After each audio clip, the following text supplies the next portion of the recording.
Let's take this show on the road for the first time this season. Josh Rother with you on the road here at American Legion Post 325 Field in Danville, Virginia. It's another scorcher, 98 degrees for the second night in a row at first pitch. The starting lineup, Mickey Tettleton sends out. In game two of a four-game set with the Otterbots, it's the usual Bryce Clavon leading off and playing center field. Fernandez will hit second and play shortstop. Pomeroy's over at first. He'll hit third. Novi bats fourth. Mitchell is hitting fifth. Jack Beck is the DH tonight. He'll hit sixth. Bruce Weish playing in his old ballpark. He hit 400 for the Otterbots last season. He'll hit seventh. John Delgadillo making his second start after joining the team midway through the season. Will hit eighth and is catching. And Braden Moranto rounds the lineup up at the 9 spot. And for the Otterbots, Ben Asmussen gets the nod on the bump. And Asmussen making his fourth start of the season. A little bit of a rocky go-around his last time out at ERA, climbing to 7.94. And the defense behind him, Jordan Jacob at third, Davis Perkins at shortstop, committed to Arizona State today. At second base, it's Tyler Ness playing in his first start. He got in some game action last night after Austin Hawk left in the third inning. It's Devin Wilkes at first base. He is crushing the baseball right now, 3 home runs in 2 games. Behind the plate is Wyatt Shaw. And the outfielders for Danville, it's Kyle Krupp in left, Michael Callahan in center, and Caleb Ricks, the speedster, in right field.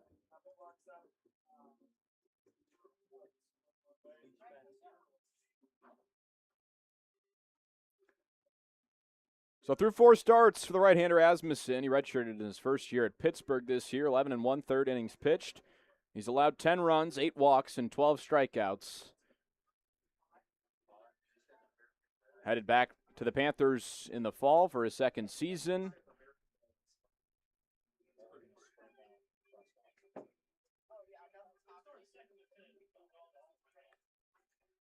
And last night it was Burlington that jumped on the Otterbots in the early going. They scored the first 4 runs of the game. It was just the second time that Burlington lost after scoring first in a game this year.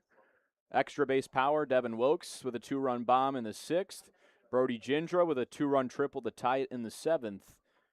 The go-ahead hit later in the game by Michael Callahan to walk it off in extra innings.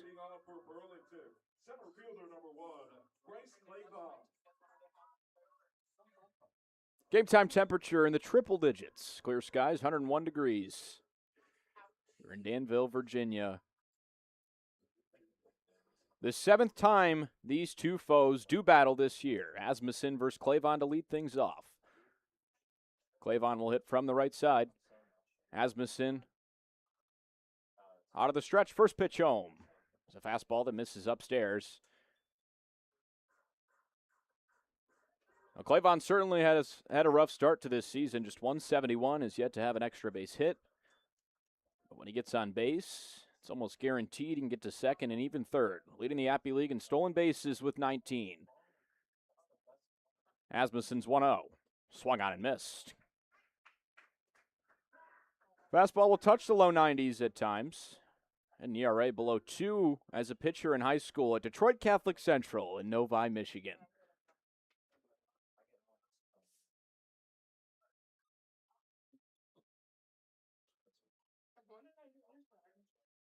Long pause, deals the 1-1. In on Clavon, brings the count to 2-1. Well, Danville, the lone team in the Appy League East with a winning record. It was just not too long ago, just 2 weeks ago, when every team in the East was 500 or better, and that has completely flipped on its head. It's now the West with the more dominant record. A 2-1. Fastball outside corner, called strike. Umpires flip from last night. It's Santone Clayton behind home plate. And Hudson Boucher working in the field. It's a major shift on Clavon. The Otterbots employ 3 infielders to left of second base. Here's the 2-2. Clavon swings, hits a liner right back for the second baseman, Ness, who is shading to the opposite side of second base, makes the catch for the first out.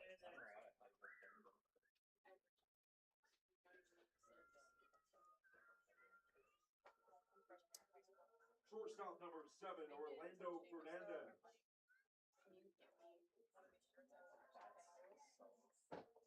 So in stands Orlando Fernandez. He got the day off last night. Beck played shortstop instead. Fernandez trying to crawl out of that hole. He started the year 0 for 17. He's worked his batting average up to .213. First pitch. Swung on and missed. Fernandez hunting early. And Asmussen working primarily fastball in the early going. 5 straight to Clavon. Now the first pitch to Fernandez. 90.7 miles an hour on the outer edge. Infield shifts back to straight up. The 0-1 to Fernandez. Fastball down low.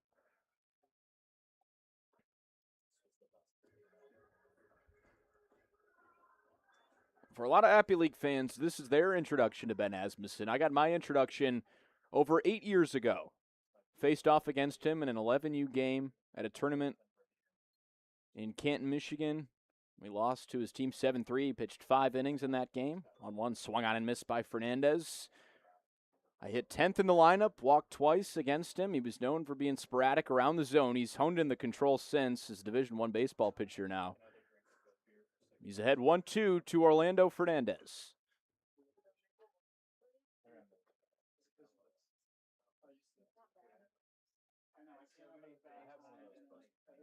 The 1-2.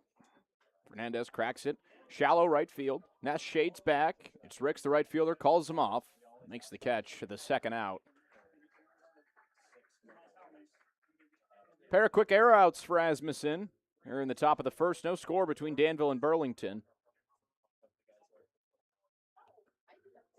You get a star-studded matchup tonight. You get a star-studded matchup likely tomorrow. You got Asmussen versus Curry.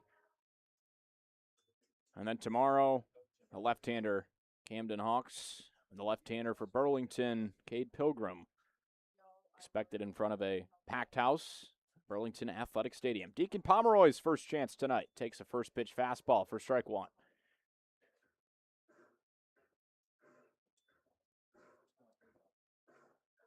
Hard to find a hotter hitter in the league right now. Deacon Pomeroy leading the league in runs batted in. Plated 2 more in the 4th inning of last night's game with a 2-run single with the bases loaded. The 0-1. Missed downstairs with it. Pomeroy returning to Oklahoma State after a freshman season, which he went yard 3 times, hit 200.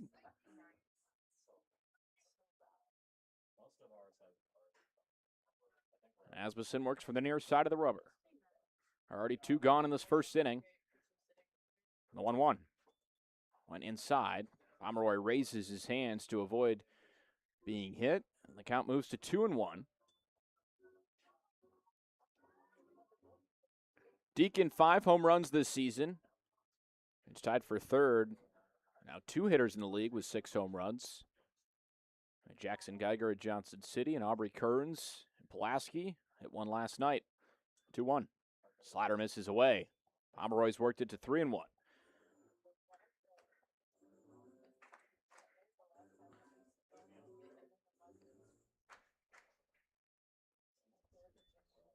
Disciplined hitter, just 11 walks though for Pomeroy.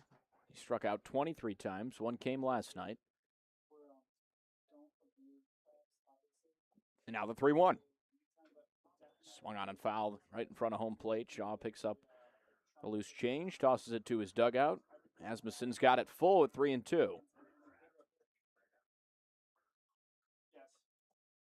Well, the 7th time the two teams have met. This is the 4th meeting here. Burlington taking the latter 2. After a 10-5 win, the first time these two teams met here was part 1 of a doubleheader last Tuesday. Asmussen's full count pitch, grounded foul towards his dugout.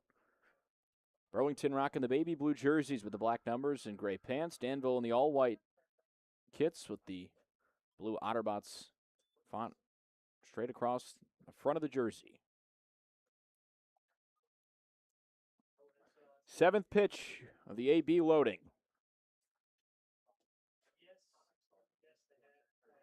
And the 3-2.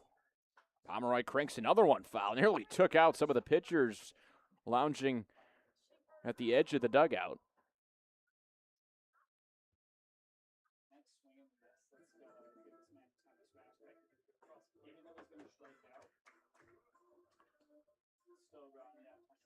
Working the count deep. Asmussen already 16 pitches tossed in this first inning. He's got 2 outs, no one on.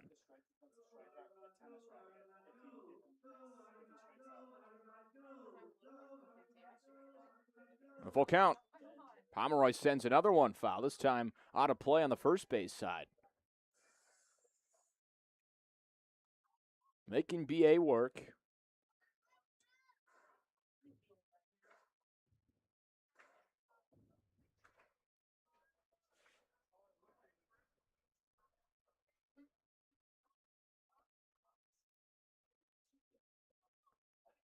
Another 3-2 from Asmussen. Missed outside. Pomeroy wins the battle. It's a 9-pitch walk to put the first runner on today. Third baseman, number 40, Brandon Novy.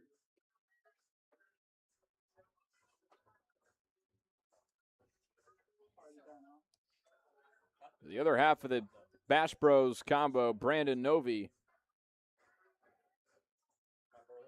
had a hit in the second inning last night, scored the game's first run. He hits with Pomeroy at first and 2-1 out. Asmussen skips the first one short for ball 1.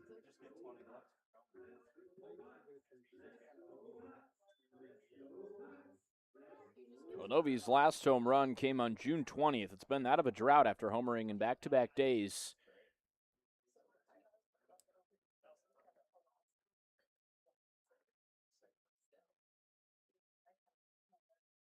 Deep in the pitch clock, the 1-0. Tries to bend one in there, misses inside. He's worked it to 2-0 now, Novy. 3 straight misses from Asmussen.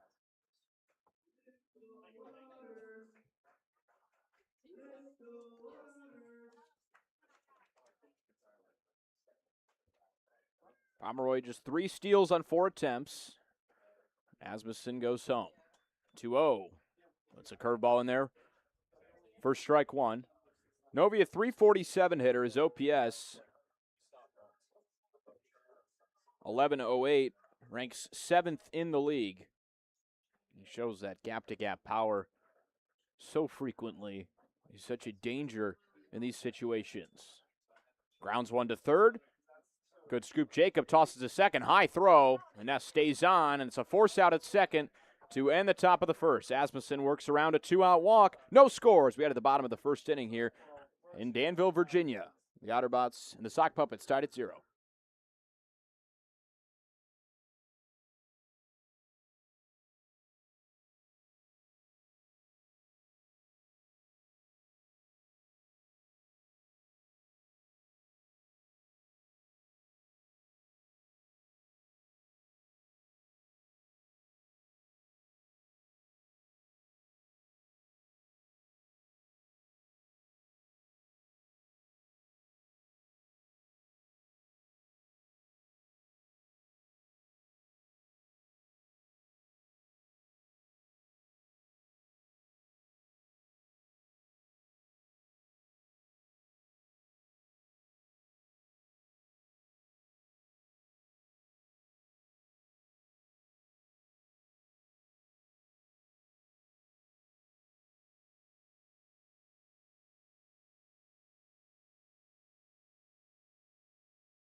Otterbots, shortstop number 18, Davis Parker. Back in Danville, Virginia for the bottom of the first inning. Braden Curry the man on the bump for Burlington tonight. His last outing in the Appy League season came last Tuesday. 5 innings, got the win as the starter. The only starter this year to pick up a win as a starting pitcher for Burlington. 5 shutout innings, 2 walks, 7 strikeouts, 2 hits allowed in that game. It was a 4-0 win for Burlington's only shutout. His first pitch to Davis Perkins is fouled off. And his battery today, John Delgadillo getting his second start as a catcher, a Grambling State player from the Bronx, New York. And Davis Perkins, the newest Sun Devil, committed to Arizona State today.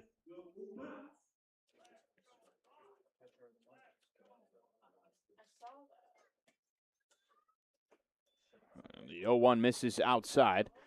Perkins has kind of hovered around the infield this year. He's played every infield position outside of second base, starting at shortstop tonight.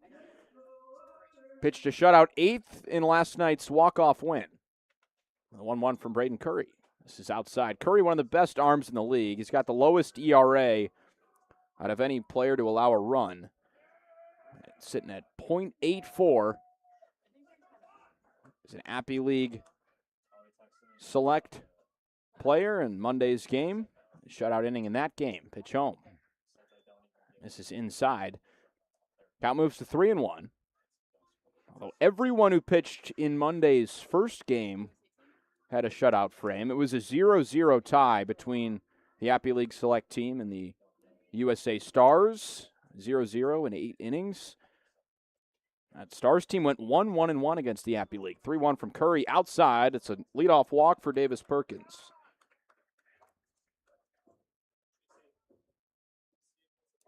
Velo strong in the early going. Fastball sitting in the mid-93 range. Left fielder number 2, Kyle Krupp.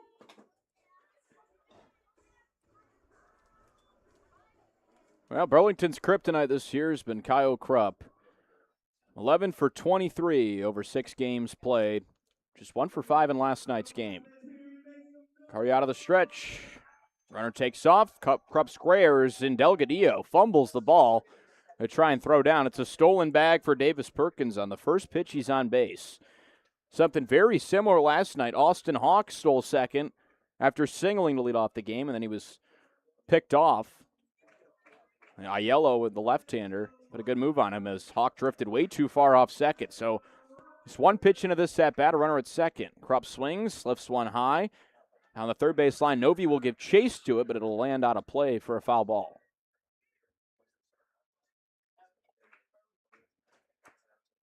Perkins' 9th bag grab this season. A few shy of the team lead. Caleb Ricks, 14 bags grabbed.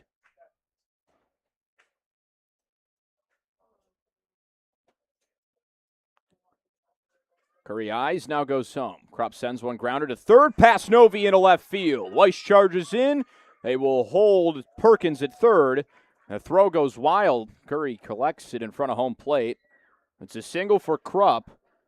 Puts runners at the corners with no one out here in the first.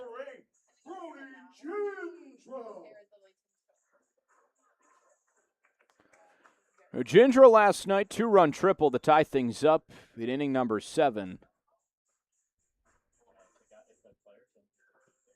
And a middle changeup from Tate Jones. It landed about 2 feet in front of the center field wall. It was a long run for Clavon. He didn't quite track it down. First pitch, outside to Gindra.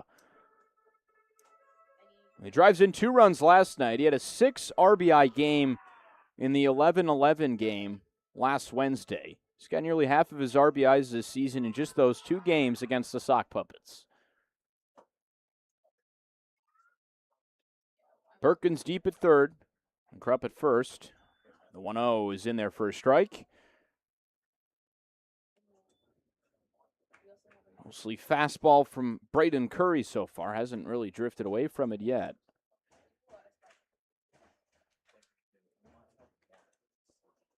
Double play in order. Moranto pinches the inside. The 1-1 outside corner called strike. Curry ahead 1-2.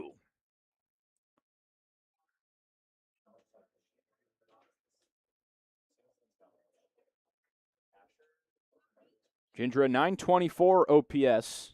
The Otterbots this season. Nebraska Gatorade Player of the Year in his junior season. The 1-2 skips away from Delgadillo to the backstop. It goes. Krupp rounds second, heads for third. Perkins in to score. And it's 3 bases grabbed on 1 pitch as Krupp replaces Perkins, and Danville strikes first on the wild pitch. 1-0 Otterbots here in the bottom of the first.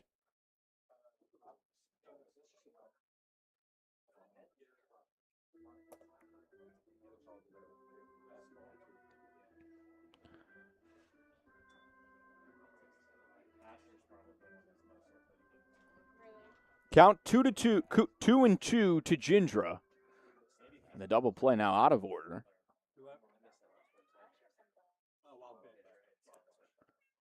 2-2 from Curry. Gindra taps it foul off his foot in front of home plate.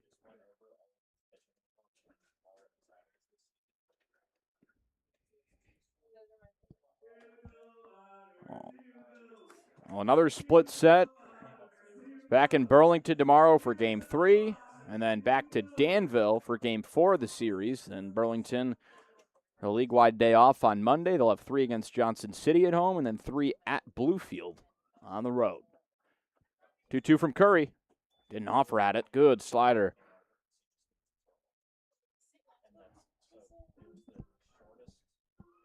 Three balls, 2 strikes. Both pitchers having to work for outs here in the first inning. Asmussen took 22 pitches with no runs in the top half. Curry already 14 pitches thrown. A pitch to Gindra. Swung on and missed. Good cutting slider from Curry for his first K of the game. Sits down Gindra for the first out in the first.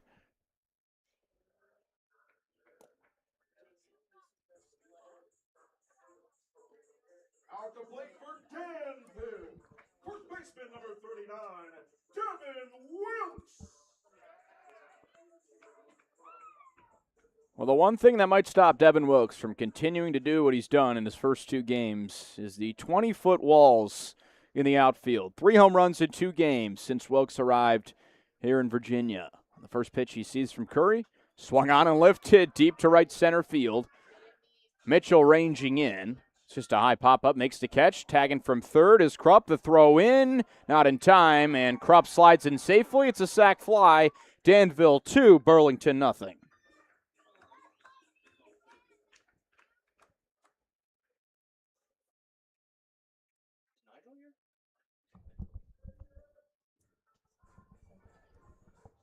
Now batting third baseman number 16, Jordan Jacob. Well, the base is cleared now, and in stands Jordan Jacob.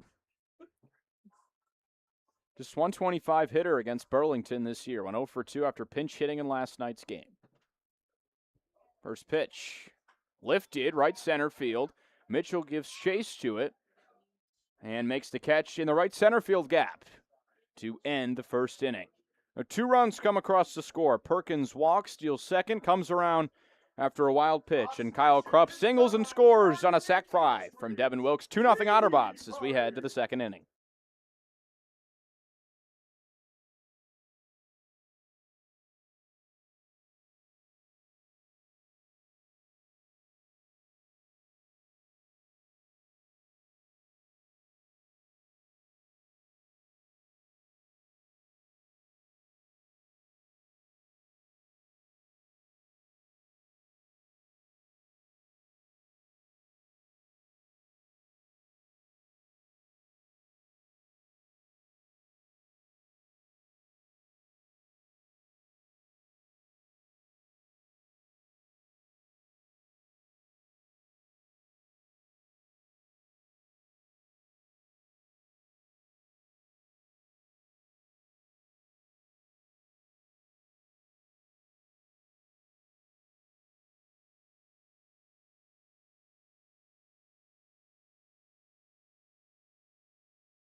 We head to the top of the second inning.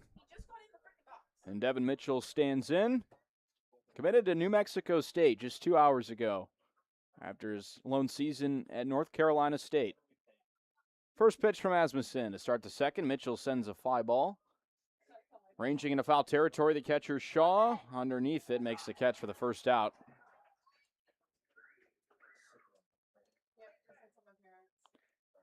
A one pitch, one out in the second. DH number 9, Jack Beck. And stands Jack Beck. Beck 1 for 4 last night at an infield single.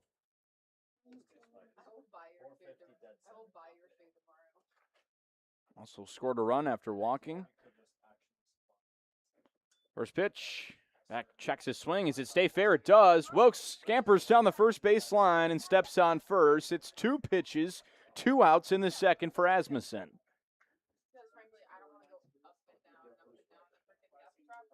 He just checked his swing and it hit the barrel and stayed in fair play.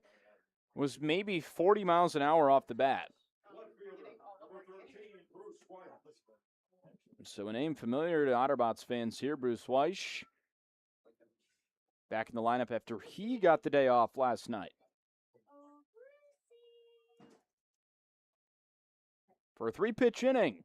And Weish takes all the way to give Braden Curry some rest, who just popped back in the dugout. And Weish making his commitment to Kennesaw State official last week. 2-year starter every day at North Carolina A&T. And the 1-0. Weish swings and fouls it off. Just 1 home run for Bruce this year, but it came in this ballpark in that thriller of a win on Wednesday night. Burlington led 9-1 in that game. They blew the lead, still walked it off for the extra inning. 1-1. Weish lines one, right center field gap. It's down, and it'll get all the way in front of the wall. Weish long round at first, and he'll glide into second. It's a double with 2 outs in the second for Bruce Weish. His 5th 2-bagger of the season, puts a runner in scoring position. And in stands John Delgadillo. Catcher number 44, John Delgadillo. 104 miles an hour off the bat, a scorcher from Weish. And just kept traveling out to the deep part of the ballpark. Delgadillo, just his 2nd appearance with the Sock Puppets, 1 for 4. Steps off. Asmussen does. They'll reset the clock.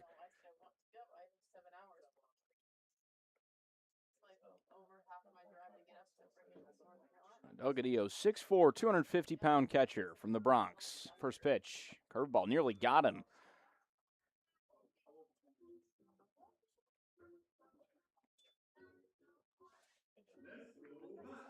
Had a single in that game, but then the other 3 at-bats, he struck out. He played in Tuesday's game against Pulaski.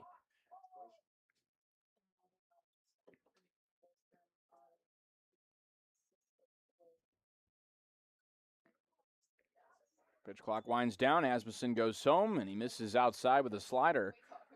Delgadillo's got it at 2-0.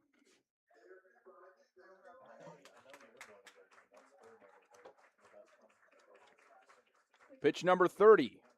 Penning for the Pittsburgh Panther.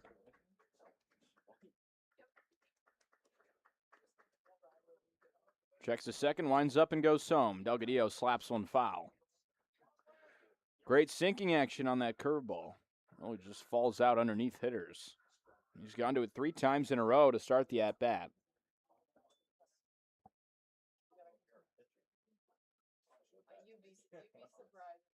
Danville ahead 2-0 here in the top of the second. 2 gone. Weish, the runner at second. Delgadillo awaits the 2-1. Asmussen's pitch. Another curveball. This one near the shoulders. High for the third ball.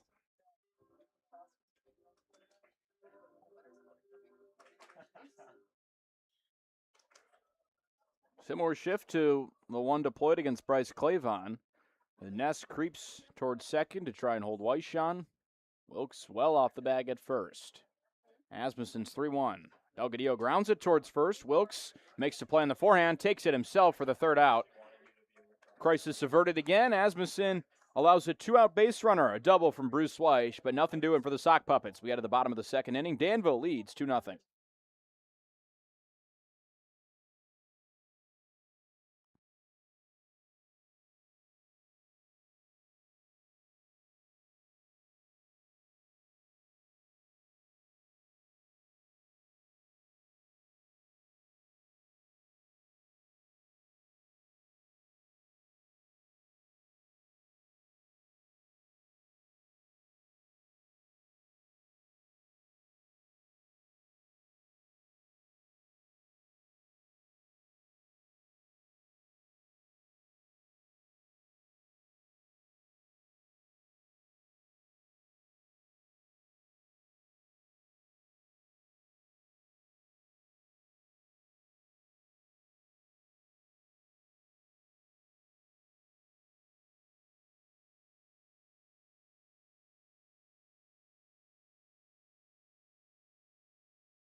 Josh Rothard here with you at American Legion Post 325 Field in Danville, Virginia.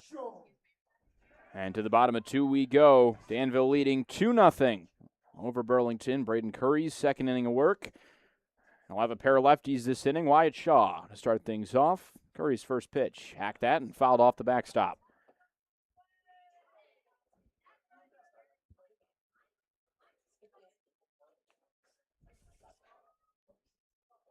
Shaw has struggled against Burlington this season, just 1 for 12. It's been in that rotation of catchers. He's making his 5th appearance against the Sock Puppets this year. Takes the fastball upstairs. 1 ball, 1 strike.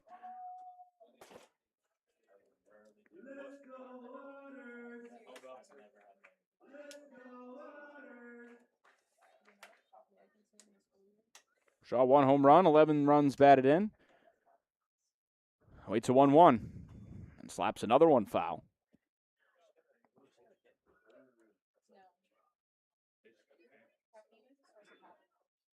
It'll be Shaw and then Michael Callahan, followed by Tyler Ness, the newest Otterbot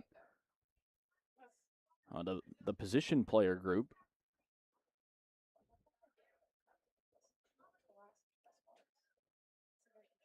Curry's 1-2. Slapped that foul again. On a play on the third base side. Shaw, 255 hitter. He's played in now 16 games. Most of anyone in that catcher room. He'll split time with Sam Corner and Danny Perez, who drew the start last night. 1-2 again. Swung on and missed. Good slider from Curry towards the back foot, and Delgadillo lobs the ball on the throw around in between Novi and Fernandez and into left field.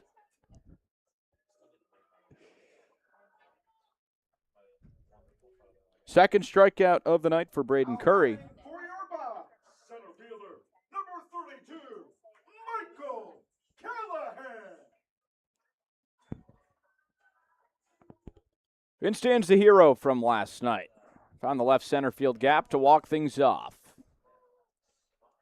First pitch to Callahan, squares to bunt, gets it down, long run. Curry to his right, throws to first off balance, gets him in time. He hit the turf on the throw to first. Curry gets off the mound in a hurry and beats out the drag bunt attempt from Michael Callahan for the second out. Out the plate for the Otterbots, second baseman, number 28, Tyler Ness. So a pair of Cornhuskers commits on this team after Tyler Ness joins the team. Played at McLennan Community College in Texas.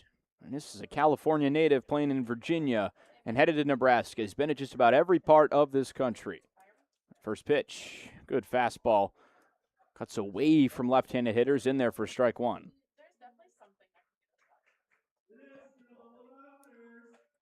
2-0 Otterbots lead. They're in the bottom of the second.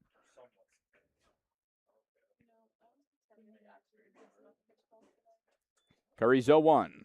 Now swings through it. Fouled it off Delgadillo's chest protector. Count 0-2.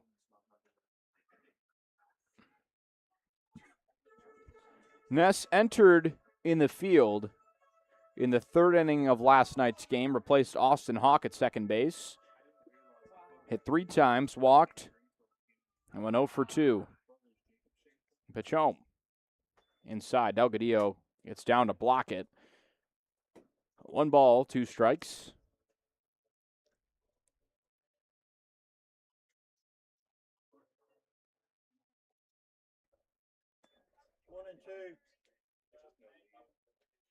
Well, it's the first time Curry's allowed multiple runs in an outing this year. He surrendered just 1 run prior to taking the mound today.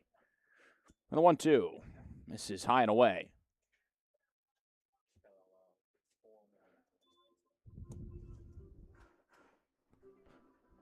Count even at 2-2. Pair of sinkers to lead off the at-bat. He's missed with a couple of sliders now. Ness rests the bat on his shoulder. Awaits the 2-2. Swung on and missed. Braden Curry works a 1-2-3 second inning. Picks up a pair of Ks. We head to the third inning. Danville leads Burlington 2-0 here in Danville, Virginia.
To the third we go. It's Braden Marancho, the 9-man in this order, to lead things off.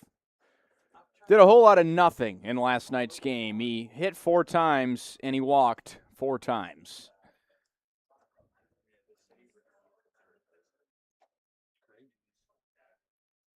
Lit from the left side against the righty. Asmussen starts his third inning of work.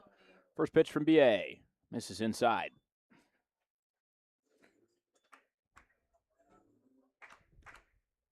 Moranto's 17 RBIs this year, third most on the team. Also 6 doubles. Leads the team as well. 1-0 from Asmussen. Good hard curveball. Bends in there for strike one. Moranto against Danville has struggled. He's just 3 for 14, which is 214 as a hitter. He's a 387 hitter in the league this year. Pitch home. High. Missed away. Count to 2-1.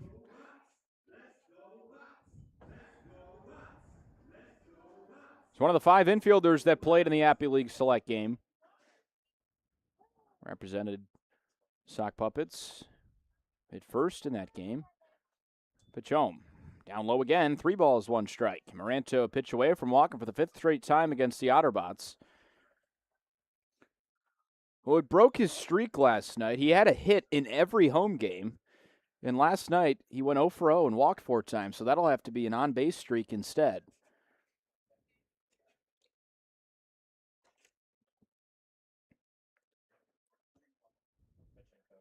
The 3-1.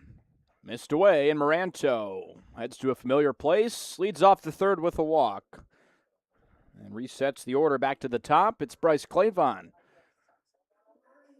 Center fielder, number 1, Bryce Clavon. Danville leading 2-0 here in the top of the third inning.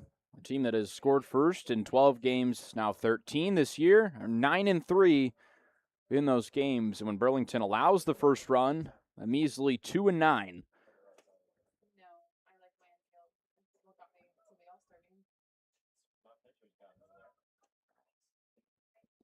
Asmussen's first pitch to Clavon. Inside. Clavon turns away from it. Now 4 straight misses from Asmussen. His longest string of balls tonight.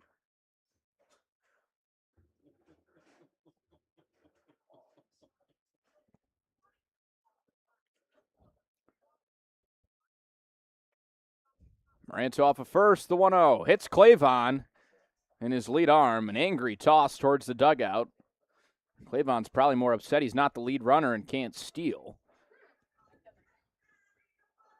It puts 2 on with no one out. Burlington's got something going here. Shaw will bounce out to the mound and try and calm down his pitcher.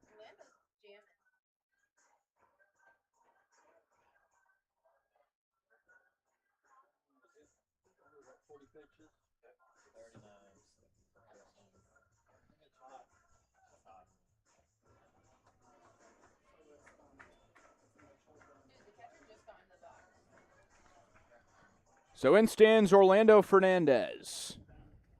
Flew out to right field in his first at-bat. His first time against Asmussen back in the first inning. Checks the swing on the first pitch. And Clayton says he went around. No balls and 1 strike. The Northwest Florida State College product was the conference player of the year in the Panhandle Conference. Asmussen steps off, wipes his sweat, will reset before the 0-1.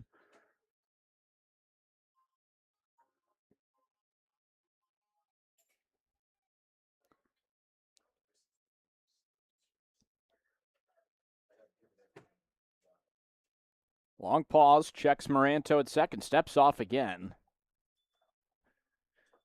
Well, it's 101 degrees here in Danville, Virginia at game time. Only expected to get hotter into the 4th of July tomorrow. Asmussen's pitch inside again. He's had a lot of his misses this inning inside to right-handed hitters. A ball and a strike to Fernandez.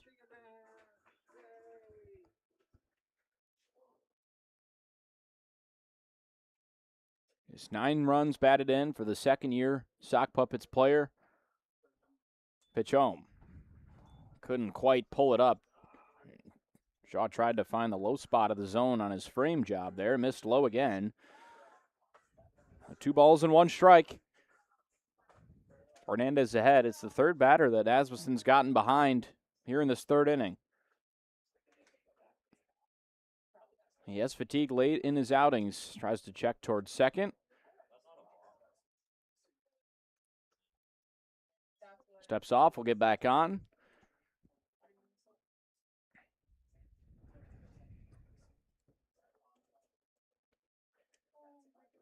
Fernandez ready. Asmussen loads up with the 2-1. Fernandez fouls it off the backstop.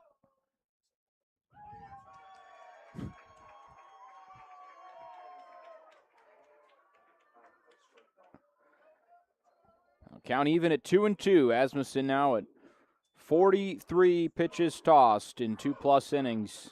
So searching for the first out here in the third. Moranto bouncing at second. Asmussen eyes him back. 2-2. Inside to the backstop it goes. Moranto grabs third. Clavon waltzes toward second. And there's a pair of runners in scoring position and a full count now to Orlando Fernandez.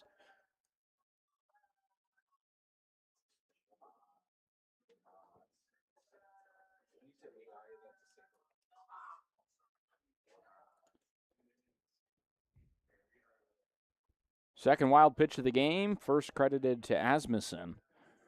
Curry's wild pitch ended up plating a run in the home half of the first inning. Shaw back out to check on his pitcher.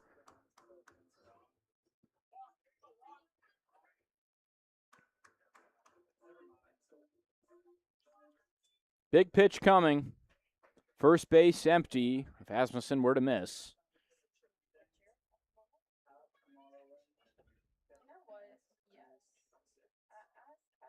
Payoff toss from Asmussen. Fernandez swings and misses. Asmussen beat him on the inside with a changeup and retires Fernandez for the first out in the third inning.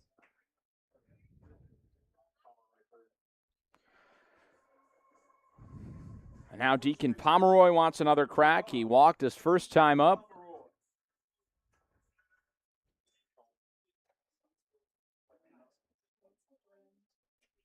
Deacon, 7 more runs batted in than any other player in the Appy League.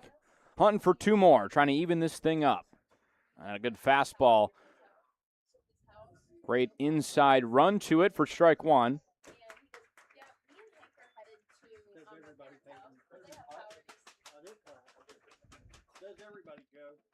Burlington struggled mightily last night with runners in scoring position, 1 for 11.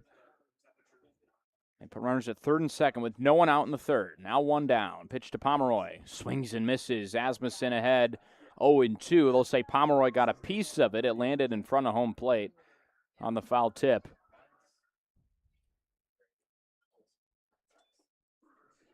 Pomeroy, 354 hitter with an OPS of 4 digits at 1030. 8 hits and 23 tries against the Otterbots this year. Asmussen's 0-2. Checked it. They won't say go. They'll tag him out. Shaw. And they'll check. Boucher says he held up. So a preemptive tag applied by Shaw just to check it. Draws some boos from the Otterbots faithful.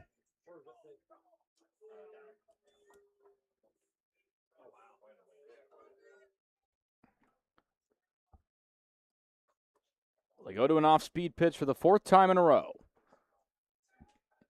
The 1-2. Swung on and missed. Asmussen's got back-to-back swinging punch-outs in the third inning and is 1 out away from getting out of this jam. Third baseman number 40, Brandon Novi. Travis Kelsey and Taylor Swift just got married. If anybody cares. Well, Kyle Davis, the pitching coach, out to the bump. Wants to check on his pitcher. Huge pair of strikeouts for Asmussen. Challenging one of the best hitters in the Appy League, especially with runners in scoring position.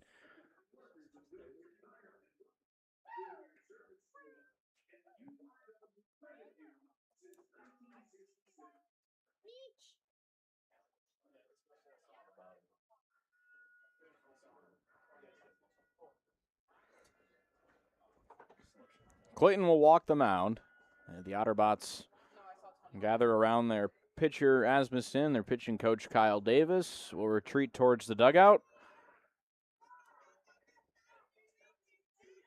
Novi tied for 5th in the league. He's got 18 runs batted in, but it's been a quiet week for the slugger. He had his first day off all year on Tuesday against Pulaski. That makes it impossible for any sock puppet to play in all 48 games, despite their best wishes. Devin Mitchell was very adamant about that. He's only missed 1 game.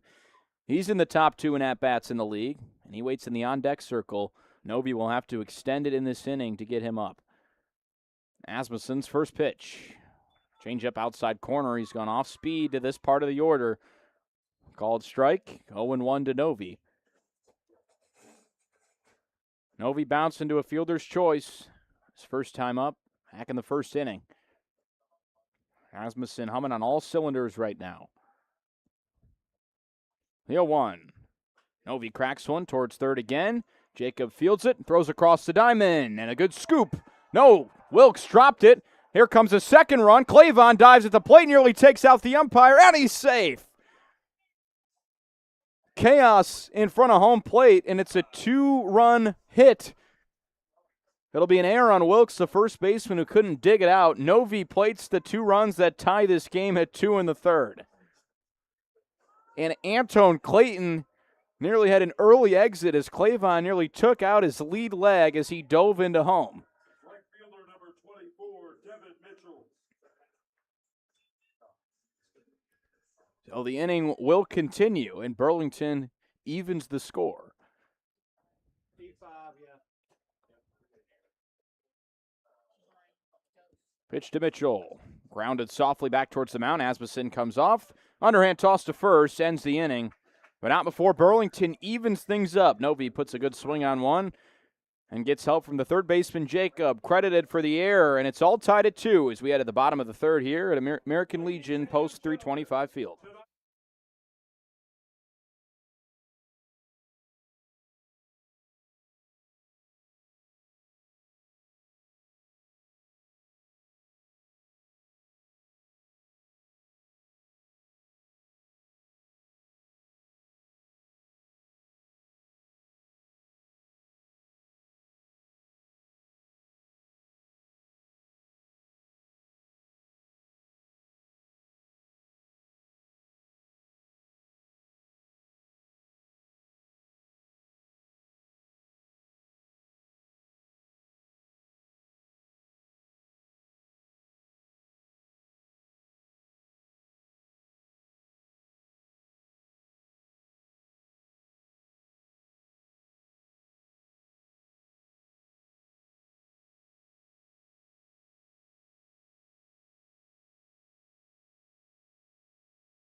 To the bottom of 3 we go. Braden Curry still on the mound.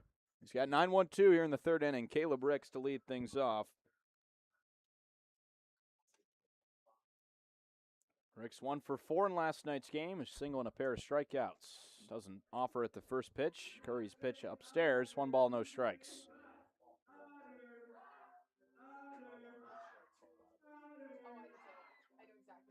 Ricks, a 231 hitter against Burlington this year. Misses upstairs again. 2 balls, no strikes. It was at Burlington the first time these two teams squared off where Ricks kind of broke out of that funk. He was a below 100 hitter in the first week of the season, but he laced a triple into the left center field gap that really kick-started what has got him back to 238 this year.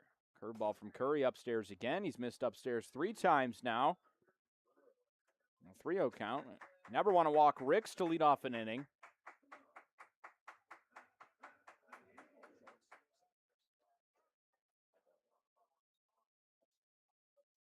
A 3-0 away, and that's ball 4. Just off the plate.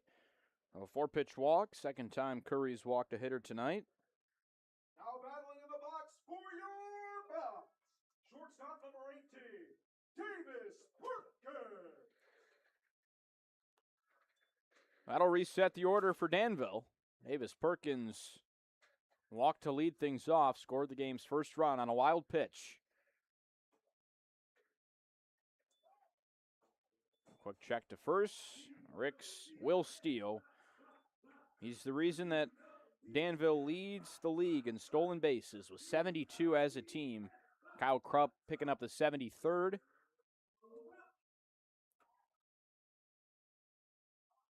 Another check. Rick stands as he gets back to the bag. 14 for 18 on attempts this year. A Notre Dame baseball player.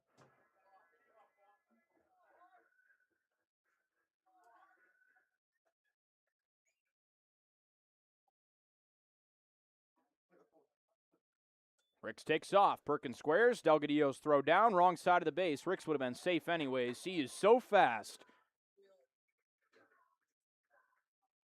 Swipes his 15th bag to put a man in scoring position. And that's what Mark Martinez does. He gets guys on and he moves them up. The second time tonight, the leadoff guy walks and steals on the first pitch to set up a man in scoring position. Davis Perkins waits for the 1-0. And swings and misses. Make that 0-2.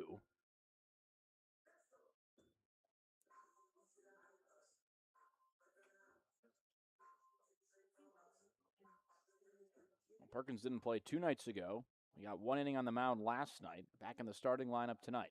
0-2. Quick check towards second. He flips the leg towards Moranto.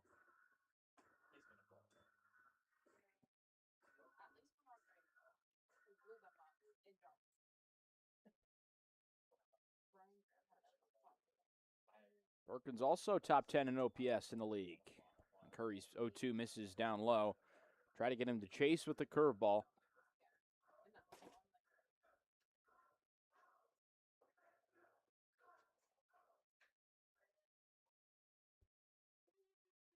Get a new ball before a 1-2. Perkins on a 3 Danville hitters with an OPS over 1,000.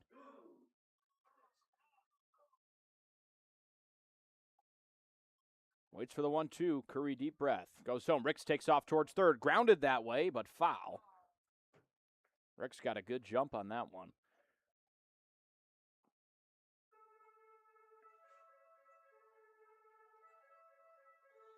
So for Davis Perkins, a Southlake, Texas native, played at Southlake Carroll High School before playing at Tyler Junior College, where he hit 9 bombs, and he commits to Arizona State today. There's a 1-2. Skips away from Delgadillo. Ricks will take third.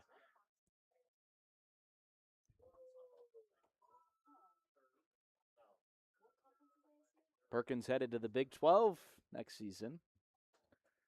Play for the Sun Devils.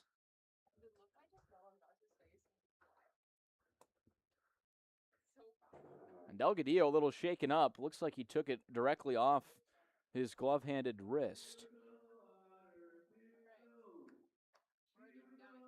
And so Megan Maxwell will hop out of the dugout and give him a check. As does Tommy Williams.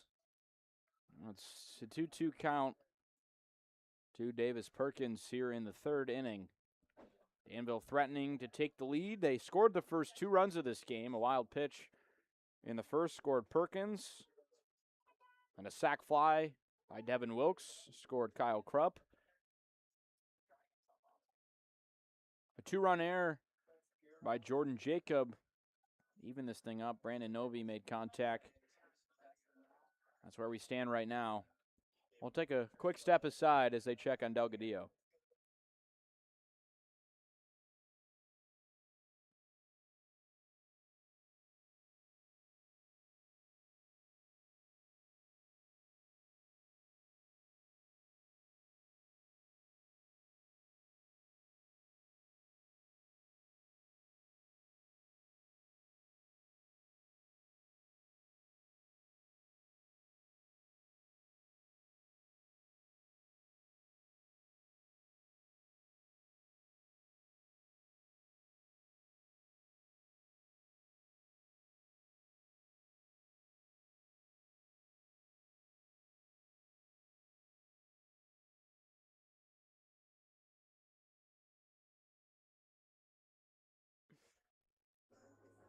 Delgadillo stays in the game after a quick check. 2-2 the count to Davis Perkins. Curry fires home. Fastball missed upstairs.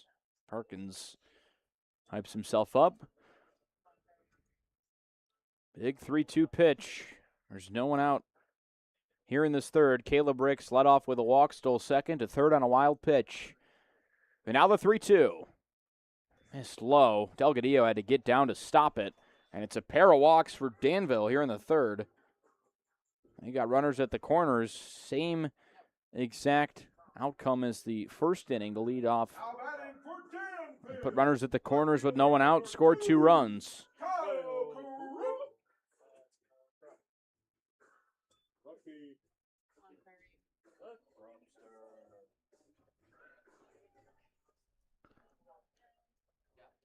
Krupp tied for the 4th best average in the league. 387 hitter. Already picked up a hit in this one. Grounds that one softly back towards the mound. Curry will shovel it with his glove to first base. Didn't even check. Ricks comes in to score. Foul ball. And it's a foul ball off his foot instead.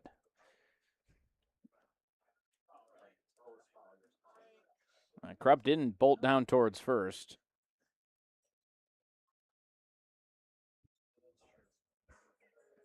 So we'll do it again, 0-1.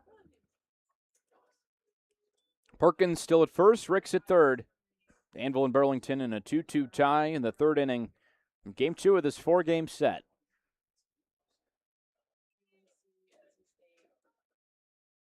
Curry comes set.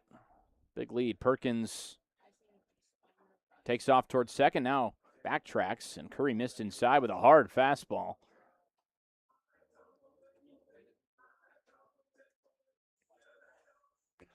We'd have to imagine Mark Martinez wants Perkins to force a throw down to second and try and get Caleb Ricks in, trading out for a run. Perkins inching off first. Curry goes home. High to Krupp. 2 balls, 1 strike. Pushing that pitch count. Now 42 pitches thrown. 21 balls, 21 strikes for the newest Musketeer. Stays in state. White House, Ohio native. Played at Toledo. And now moving to the Xavier Musketeers. Perkins takes off on the 2-1. Misses inside. Delgadillo does not throw down.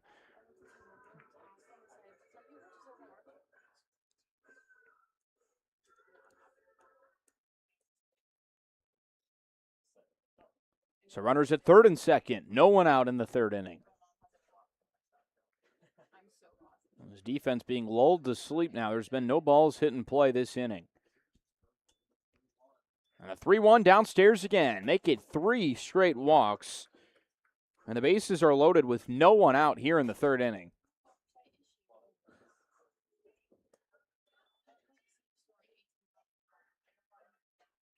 Now at the plate for your box, DH number 8, Brody Chintra.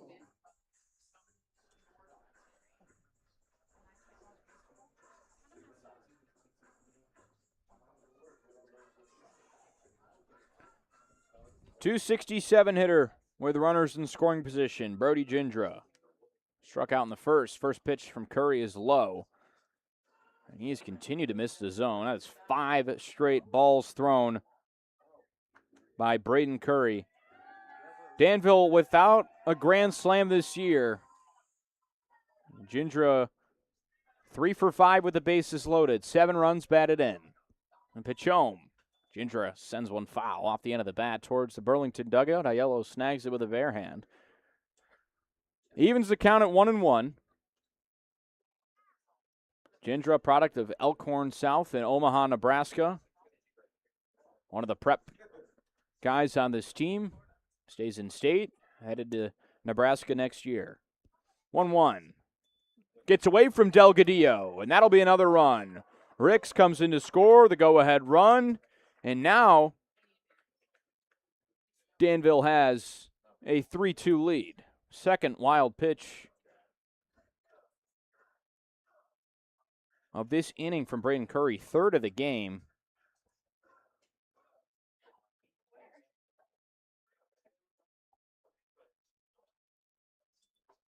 And the count 2-1 to Brody Gindra.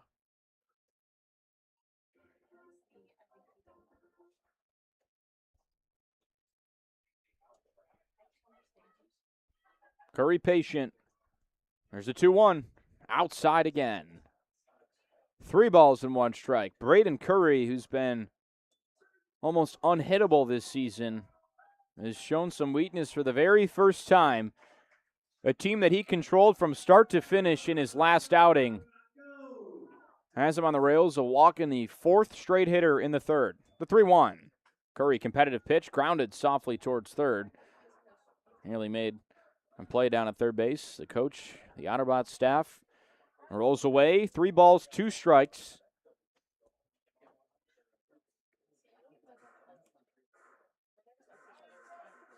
Gindra trying to extend his mighty 6-game hit streak against Burlington this year. He's hit safely in every game. 10 for 24. Full count pitch. Gindra lifts one, center field. Clavon ranges back. Well, deep enough. Perkins to tag from third. Clavon's throw goes to third to try and double up the runner.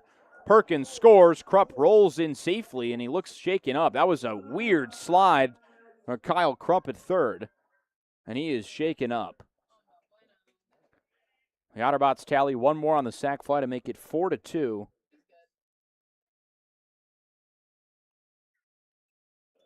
Krupp appears to be okay. It's the much-needed first out of the inning. In stands Devin Wilkes. Put a good swing on one his first time up. And in 10 at-bats, Devin Wilkes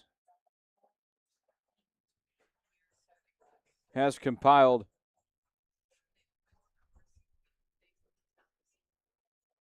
already 10 runs batted in 3 games. First pitch misses away. I mean, Caleb Ricks has been here all season. He's played in 21 of 23 games, and he's only compiled 7. And Devin Wilkes has done 10 RBIs in 10 at-bats. Waits for the 1-0. Wilkes cracks one. That'll be another one. Moranto fields it at second. Throws to first. He plates another runner. Devin Wilkes is yet to produce a bad at-bat in his tenure. So grounds out to extend the lead. It empties the bases. It's foul 5-2 Otterbots here in the third inning. Baseman, number 16, Jordan Jacob.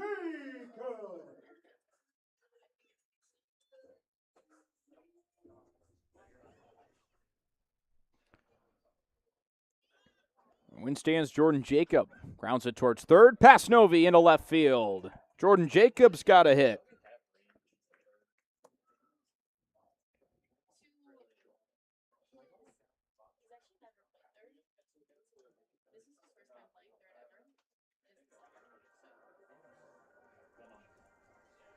Out to plate for Danville, catcher number 33, Wyatt Schultz.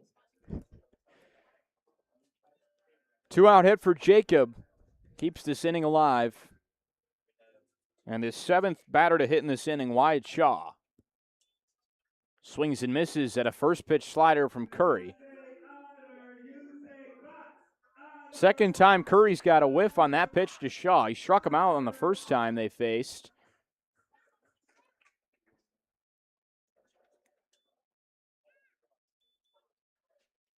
Shaw will step out.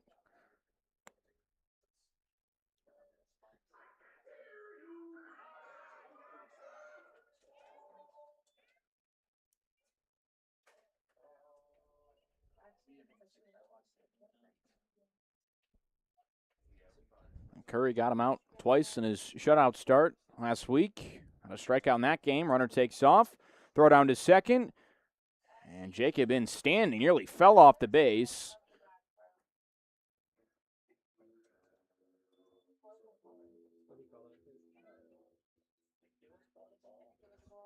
The count moves to 2-0.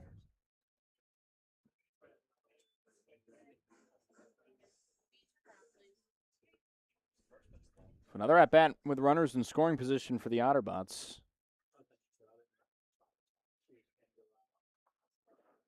Curry eyes towards second. Jacob, good lead at second.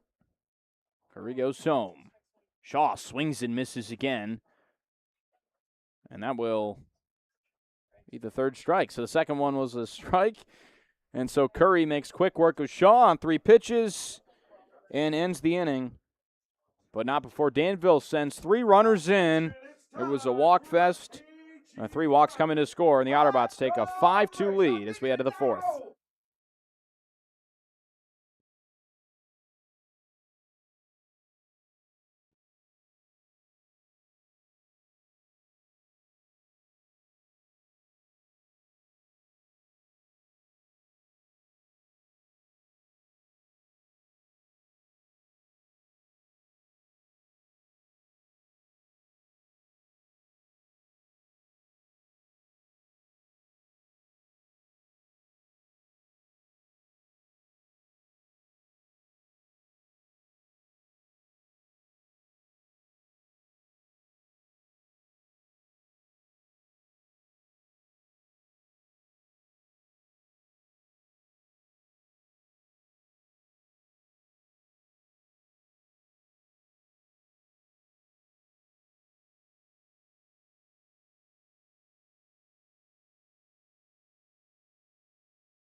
To the 4th we go. It's a new arm for Danville. Tyler Kennist, a long lefty from Winter Springs, Florida. Takes the mound. Second time he's pitched against Burlington this year. Had a rough go-around his last time. 1 2/3 innings in that game. 5 hits, 4 runs, 2 earned. 3 walks and 2 strikeouts. That was in last Wednesday's thrilling 22-run effort here. His first pitch to Jack Beck is a slider. Cuts back in the zone for strike 1. McKennis has been spotless otherwise. He's 4-0 this year. In 10 games played, 8 walks, 14 Ks. 0-1. Swung on and missed. Hunting early. Already in his own rhythm out there. He's one of 3 pitchers in the league with 4 wins. Bradley Coulter, Greenville, Ethan Walls of Pulaski, the other 2 arms. The 0-2 lifted in the air. It'll stay in play.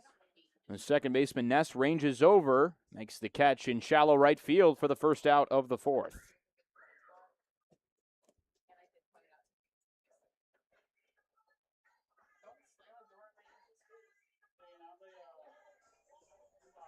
Left fielder number 13, Bruce Weiss. So in stands Bruce Weiss.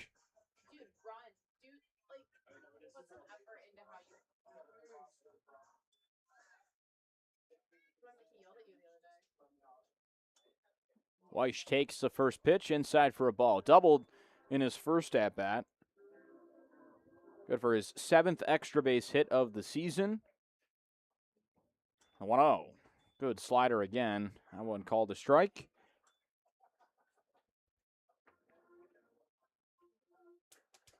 Doesn't wow you with velocity, but so much movement on his pitches. 1-1 skips in front of home plate. Brings the count to 2-1 to Weiss.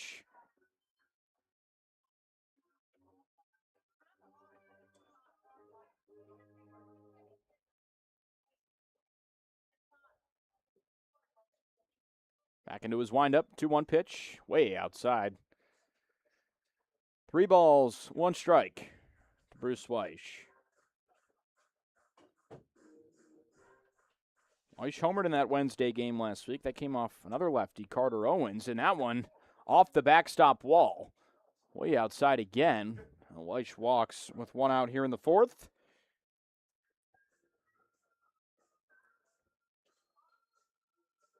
Catcher number 44, John Delgadillo. In stands Delgadillo. Grounded out to first base in the 2nd inning. Just his 6th Appy League at-bat. Taps the plate twice. Righty's in his stance. Kennis to lefty. Looks towards first. Now goes home. First pitch tapped foul.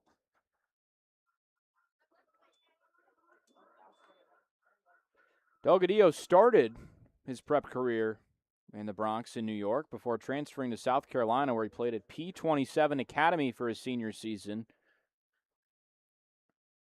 Committed to Grambling State out of high school. Didn't play in his first year. 1-0 misses downstairs, or the 0-1 misses downstairs. Brings the count to 1-1.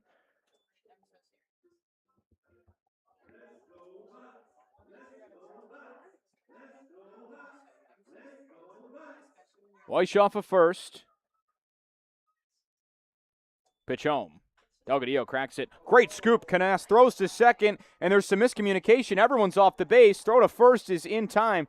Are they going to call Weiss out? Weiss popped off the base. He thought he was out at second, and now he's in a rundown. Jacob runs him back towards second. Flip to second. Tag, and he's out at second. It looked like he got underneath the tag. It's a double play. Unbelievable. It goes 1-6-3, 4-5-4 for a double play. Weiss hung out to dry, and that ends the 4th inning. To the bottom of the 4th we go. Danville leads it 5-2.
at the bottom of the fourth inning for your Otterbots.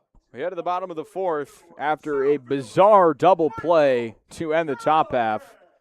A 1-4-3, 4-5-4 double play. Weiss hung out to dry and ends the inning. Braden Curry, fourth inning of work. 7-8-9, Callahan to lead things off. And swings at the first pitch. Lifts a shallow pop-up. Fernandez ranges over to shallow left field and makes the catch. One pitch, one out in the fourth.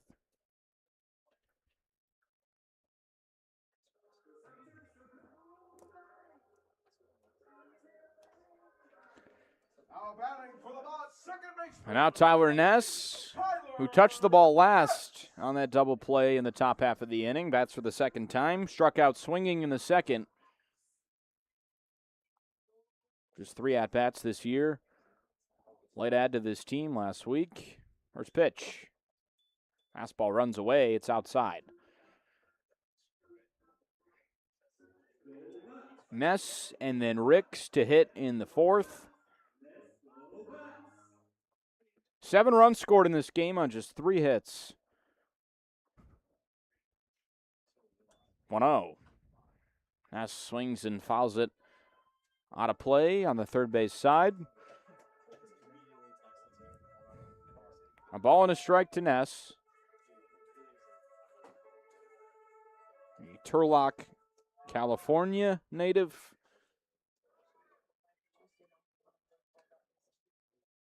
And from the left side, awaits. Pitch misses upstairs. 2 balls, 1 strike.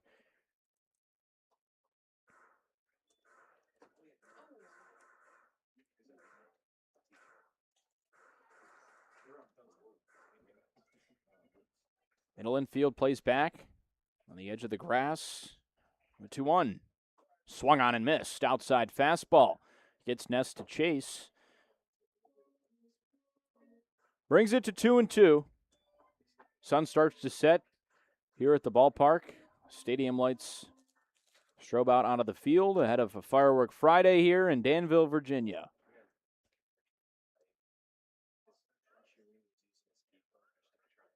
A 2-2. High fastball. Try to get him to climb the ladder, and Delgadillo has to rise out of his stance to squeeze it. Counts full. It's 3-2. Curry already issued 4 walks tonight. Pitch number 63. Here it is. Grounded foul. Behind home plate. We'll have a 7th pitch in this at-bat. Ness searching for his first Happy League hit.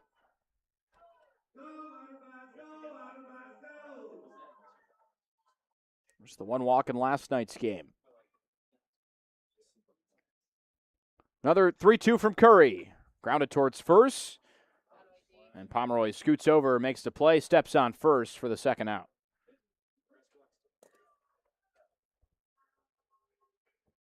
Now battling in the box for your Bots. Right fielder. Now Caleb Ricks will hit. Caleb Ricks. Walked in his first at-bat. Had a stolen base, scored a run in the 3-run third for the Otterbots.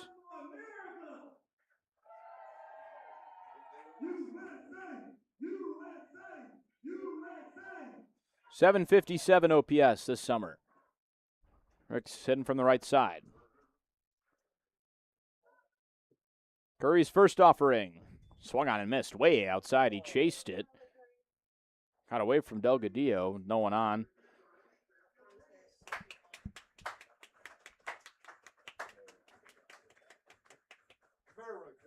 Yeah.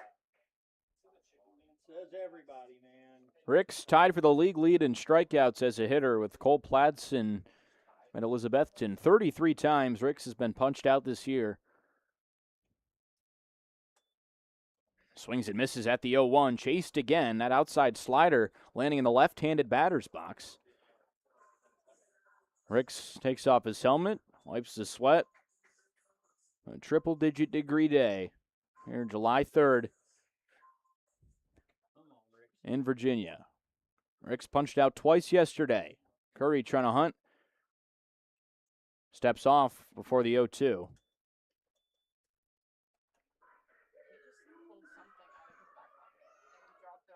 4 walks, 4 strikeouts. The right-hander Curry, most likely be his final inning. The 0-2. Swung on and missed. Curry goes right back to the well. Third straight breaking pitch gets Ricks. It's a 1-2-3 fourth for Braden Curry. We head to the 5th inning. Danville leading Burlington 5-2.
Moranto to lead off the 5th inning. 5-2 lead for Danville.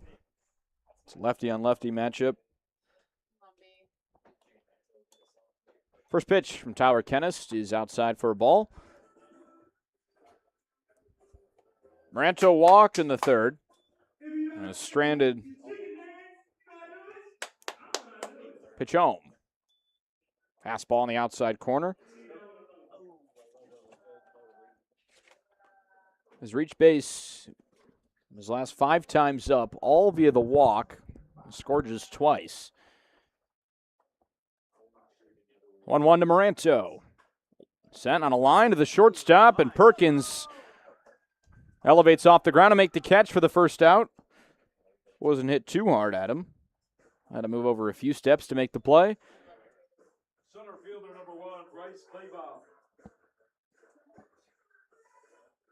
It gives way to Clavon. First time Moranto's been retired in this series.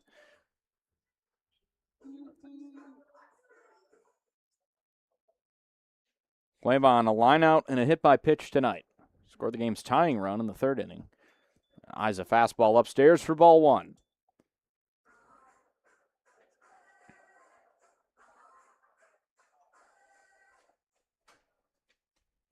Sits back in his stance, waits the 1-0. Kenneth's pitch, swung on and missed.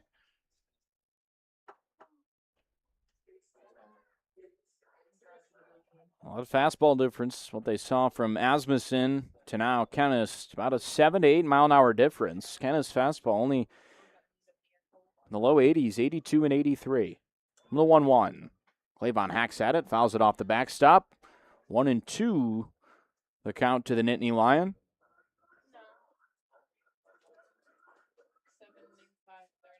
On his 3rd school. native of Kennesaw, Georgia.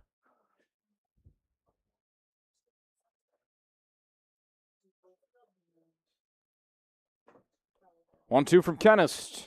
Grounded towards third. Jacob off his glove. Clavon wasn't running. Throw to first. Gets away from Wilkes. It's Jacob's second error of the game, and he had plenty of time.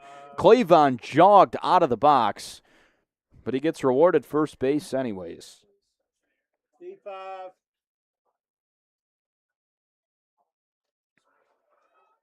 Well, Jacob hit it off Clavon hit it off Jacob's glove, and Jacob kind of took a second. He realized he wanted to rush his throw. He had plenty of time.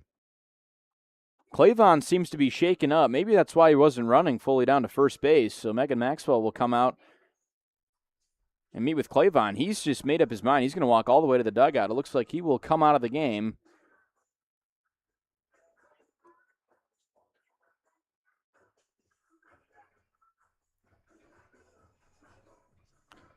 Well, that's the Appy League's leader in stolen bases, retiring early today.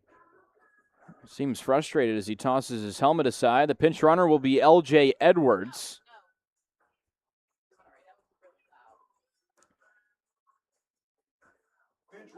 Edwards, the other outfielder, the odd guy out in this 4 outfielder rotation as of now until Jaden Nunez arrives on campus.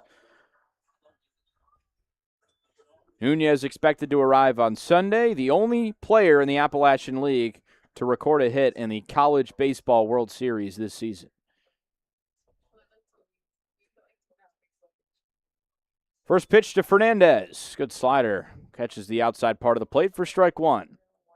Nunez pinch hit in game 3 of that set. The 7th inning, got a single. North Carolina fell in 3 games to Oklahoma. 0-1. Nearly hits Fernandez. Has to lay out of the way of the ball. And Edwards moves to second.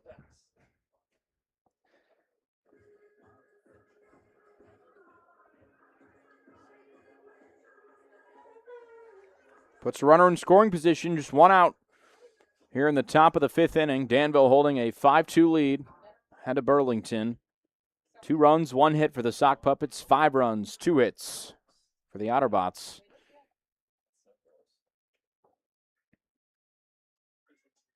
The 1-1.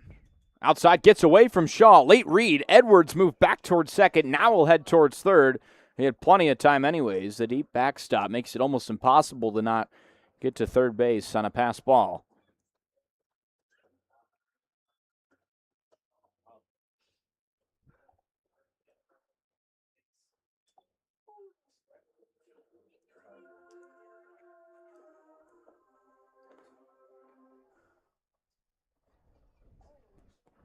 So Fernandez starts his at-bat with Edwards at first. Just 3 pitches later, he's at third. The 2-1. Sent foul off the netting. And caught by Danville's ball boy.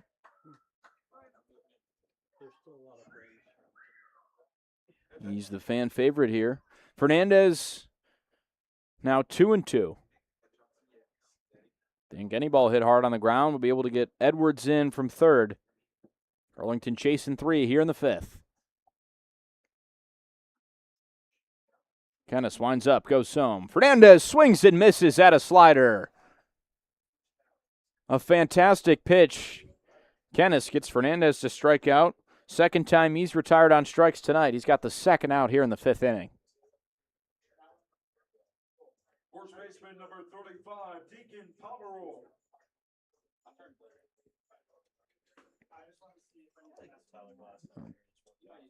Pomeroy struck out with runners at third and second his last debut, trying to redeem himself. He's 0 for 1 tonight. Lifts one, and he gets past the second baseman into center field for a base hit. Pomeroy's 30th run driven in this year, a hard-hit single to send Edwards in from third and bring Burlington 1 run closer. It's 5-3. Otterbots still ahead here in the top of the 5th.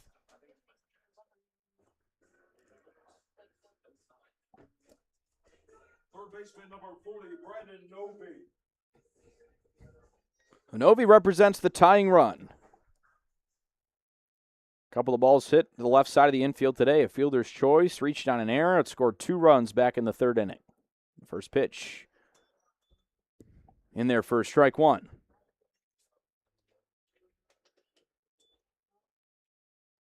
Ovi 6 for 21 against Danville pitching this year. Had one hit in yesterday's game. 0-1. Ovi takes, misses low and inside. The 6'5", 235-pound corner infielder headed back to North Carolina State next season. One of 4 Wolfpack members on this team at the start of the year. 1-1 misses outside. 2 balls, 1 strike to Novi. He'll be the only one to return. Catcher Vinny DiCarlo headed to Wake Forest. And pitcher Julian Peisel to UNC Wilmington. And the right fielder Devin Mitchell headed to New Mexico State.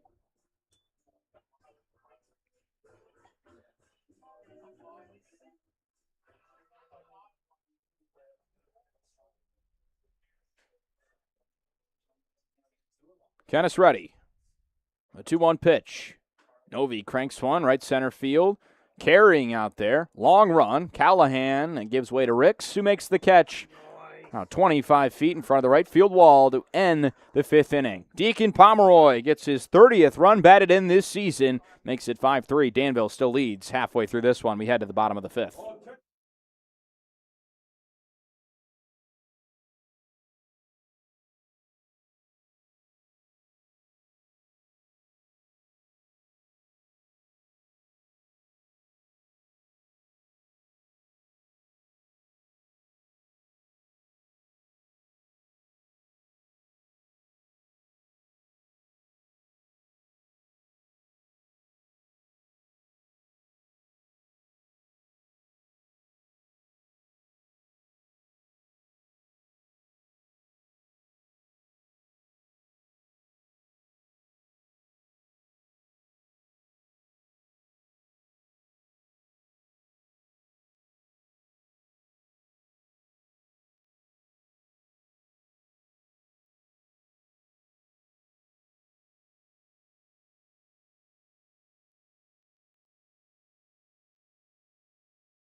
Halfway through this one, Danville leading 5-3 over Burlington. And Braden Curry's day is done. He gives way the left-hander, Mason Yoakum. Yoakum making his 5th appearance of this season, 5 innings pitch, 7 runs allowed, a 12.60 ERA, 8 walks, 5 strikeouts. And most of those came his last time out against Danville. He got shelled, went 1 1/3, gave up 6 runs, walked 4 guys, gave up 3 hits in that game. His first pitch to Davis Perkins, line into left center field, over the head of Fernandez, who went sky high to try to pull it down. It's a leadoff single in the 5th for Davis Perkins. He tried, man. That Now was battling in the box for your box. Fernandez maybe extended a full 4 or 5 feet off the ground to grab that. I tried to high point it, just couldn't quite bring it down. L.J. Edwards, the new center fielder with Clavon retired due to injury. And Kyle Krupp, the lefty, hit with a man on first. Yoakum goes home. First pitch inside. Upper 80s fastball from Yoakum. He got 7 2/3 innings on the mound at the Citadel this year. It was after transferring from North Carolina after a redshirt season. Throws over to first to check on Perkins, back in safely standing. Now, Yoakum was on the 2024 Sock Puppets team. Went 19 1/3 innings that year. 12 walks, 27 strikeouts, a 4.66 ERA.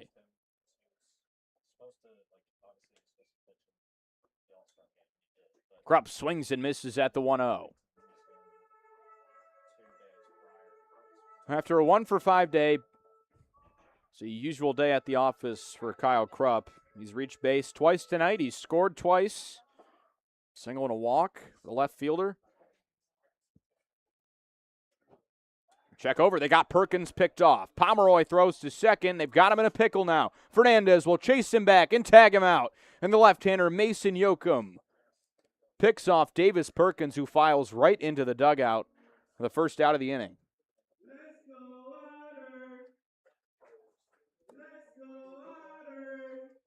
Back-to-back days, a left-hander has picked off an Otterbot on the base pass. He had Aiello pick off Austin Hawk in the first inning of yesterday's game in between second and third.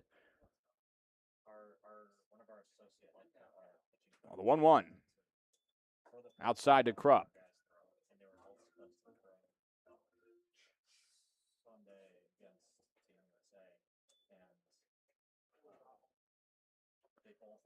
Two balls, one strike. Krupp leans back at his stance. Waits the pitch from Yoakum. Outside again. He's missed there a couple times. It's a belt-high fastball that just tails away from him. Makes the count 3-1.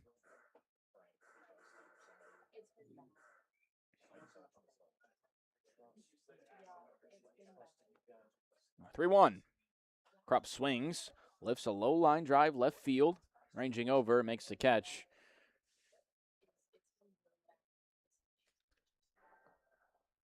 So 2 gone here in the 5th.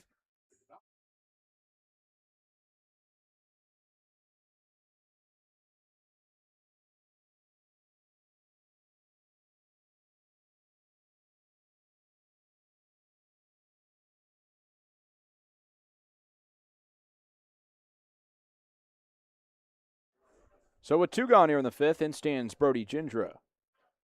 Strikeout, a sacrifice fly. Swings and fouls the first pitch off to the backstop.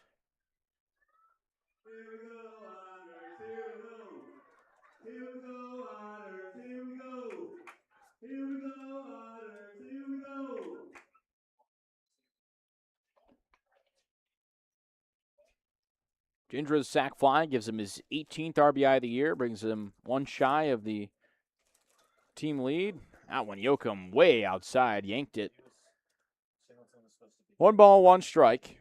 Got Krupp and Perkins with 19 runs hit in each. Gindra waits right behind. He's got 18 runs batted in.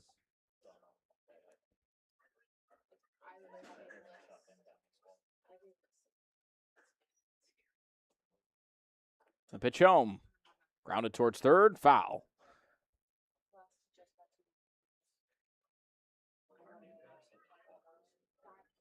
A ball and 2 strikes.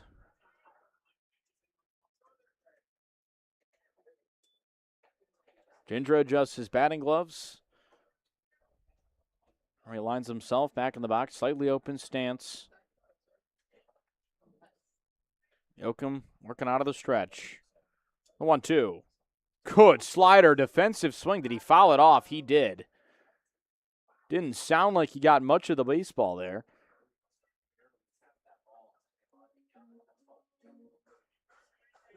And that slider absolutely fooled Brody Gindra. That was almost in the glove of Delgadillo before he made a decision to swing. At about 25% effort. Pitch home. 1-2 is inside towards that back foot fastball from Yoakum.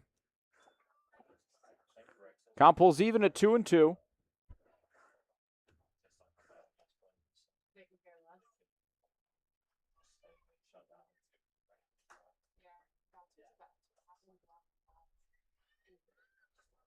2-2, Yoakum to Jindra. Lifted, center field and shallow. Long run. Mitchell moves over into the gap and makes the catch.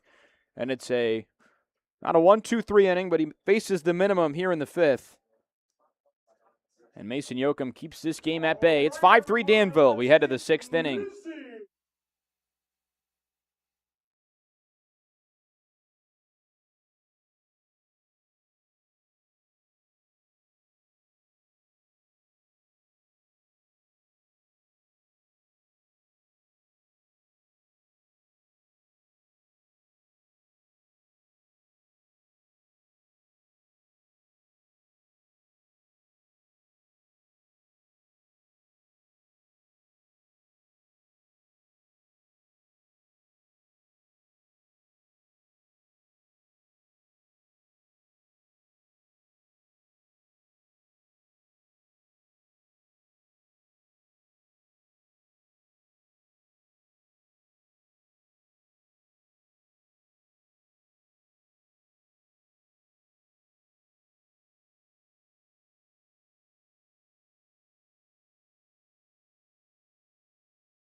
To the 6th we go. Devin Mitchell to lead things off. Kennis gets a 3rd inning of work. He's already in line for the win.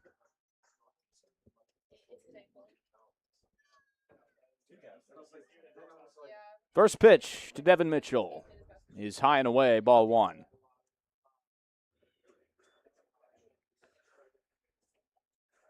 Mitchell 0 for 2 tonight. He's been scorching hot. He's reached base 3 times in back-to-back games. Pitch home. Slider catches the outside corner. Had a pair of walks in last night's game and really hit a ball hard in the 9th inning. And Burlington unable to plate any runs. And Mitchell gets hit here. It was a late reaction.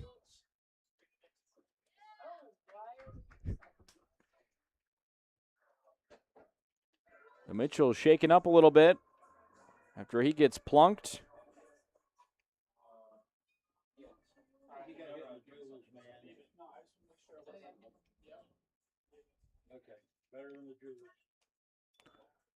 Third time he's been hit by pitch this season.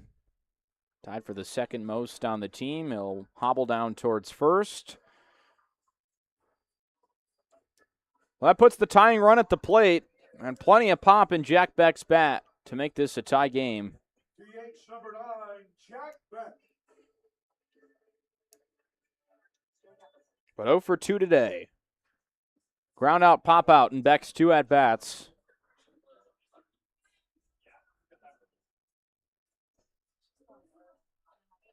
Digs in from the right side. He's got the advantage against Kennist. Throws home. Beck eyes the first pitch fastball down low. 1 ball, no strikes.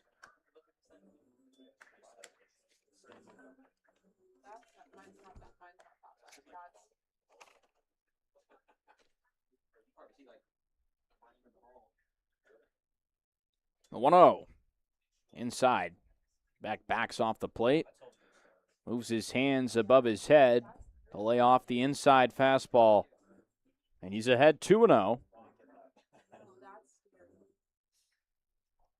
Weish on deck, no one out here in the 6th. Mitchell leading off of first, 2-0. Beck doesn't offer at it. That one misses outside as well. Didn't miss by much.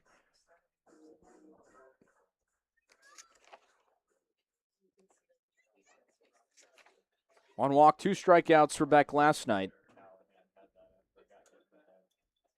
Swings it to 3-0 and grounds it off his foot back to the mound.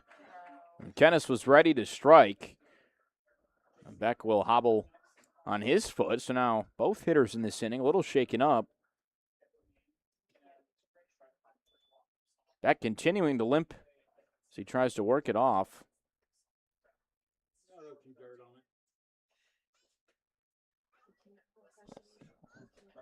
Well, the mantra this team is deployed this season is to swing with 3-0. A lot of these hitters with the green light all over it. You get a 3-0 fastball, just missed it.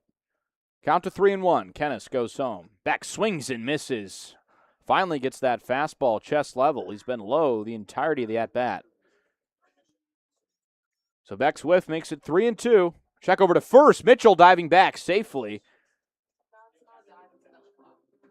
And Kennis wasn't even on the rubber. He was just eyeing Mitchell back, who didn't even walk back towards the bag in between pitches. Full count to Beck. Infield waits a ground ball. I turned a pair of double plays last night. That was with Martinez at shortstop. Tonight it's Perkins. A 3-2. Swung on and missed. Tyler Kennis works back from 3-0. Then serves up a 3-2 breaking pitch to get Jack back out of there for the first out. Beautiful changeup. And Beck retreats to the dugout. So now Bruce Weish.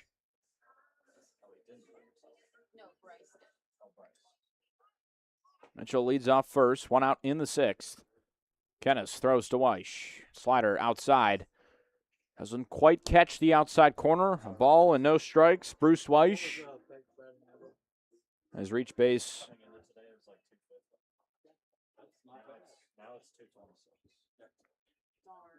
A 1-0. Weish watches a fastball. Lower part of the plate. Strike 1 called. Well, we put a screen up there.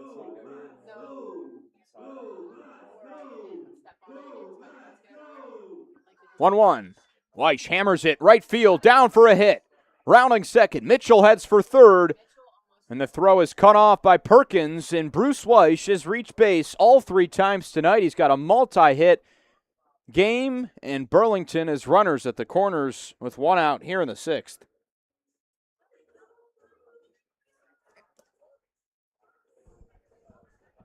Catcher number 44, John Delgadillo. Delgadillo hit a ball hard as last time. He got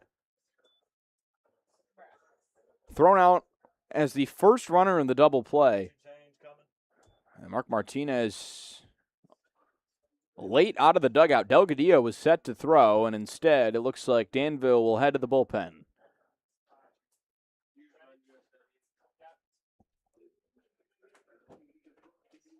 Martinez grabs the ball from his lefty. 2 1/3 solid innings of work for Kennis. He'll be responsible for Mitchell at third and Weish at first. And back with the new Otterbots arm in just a moment. You're listening to the Burlington Sock Puppets.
Return to play here in the 6th inning. Runners at the corners, 1 out. And the new arm for Danville is Charlie Spoonhour from Missouri State. Native of St. Louis, Missouri, went to St. John Vianney High School. First pitch, Weish takes off, throw down to second by Shaw. Weish, awkward slide, and he's safe. Somehow, Ness didn't apply the tag. Mitchell comes in to score. I can't believe Ness didn't get the tag down. Mark Martinez seems content with the call. So Burlington is now just 1 run behind. The double steal works to perfection. Weish sets off Mitchell in motion, who scores from third. So now Delgadillo with a 1-0. Cracks one hard down the first baseline, foul. Couple of ground balls for Delgadillo tonight. Grounded out to first and hit one hard back at Kennist in the 4th. Ended up being a double play. Spoonhour's 3rd outing against Burlington this season. 3 2/3 innings of work, just 1 run allowed. No walks, 4 strikeouts. Pitch home. Delgadillo swings and misses at a slider outside.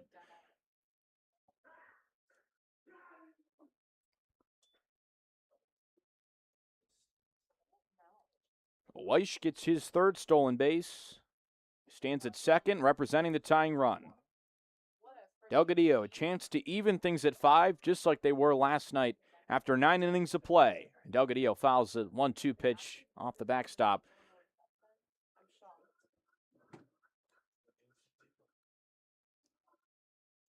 We wanted to walk off last night, right? Yeah.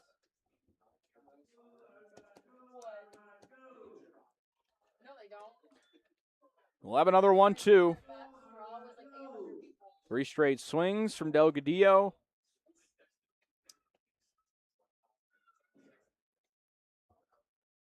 Spoonhour's 1-2. Delgadillo swings and misses. His elbow guard comes undone, and Spoonhour collects a big second out here in the 6th. Hey, scoreboard, we got to update the score for Burlington.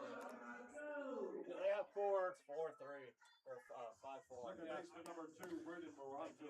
So Moranto stands in. Spoonhour comes in trying to weather the storm. So Kenneth will get docked for that run that scored. Pitch home. Moranto lays off the first pitch fastball. It's in there for a strike. Walk and a line out through 2 tries tonight for Moranto. Make sure we put that run on the 5th inning as well. Just show 'em. Spoonhour eyes Weish back. Now goes some. Moranto swings and clubs it. Swings and misses. Put the run in the 5th inning. Oh, no balls and 2 strikes. Or the 6th, I mean. Yes, 6.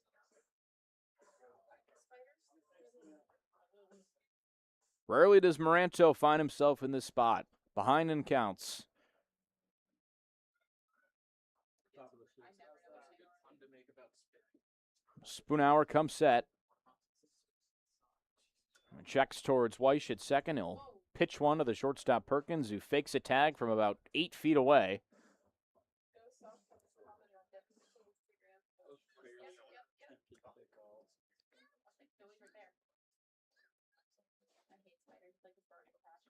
Spoonhour set, ready with the 0-2. Offsets his feet, his front foot extended in front of his back, and misses outside with the 0-2. Smacks the side of his leg after releasing it. And frustration, that went way outside. So we'll have 1-2 to Moranto.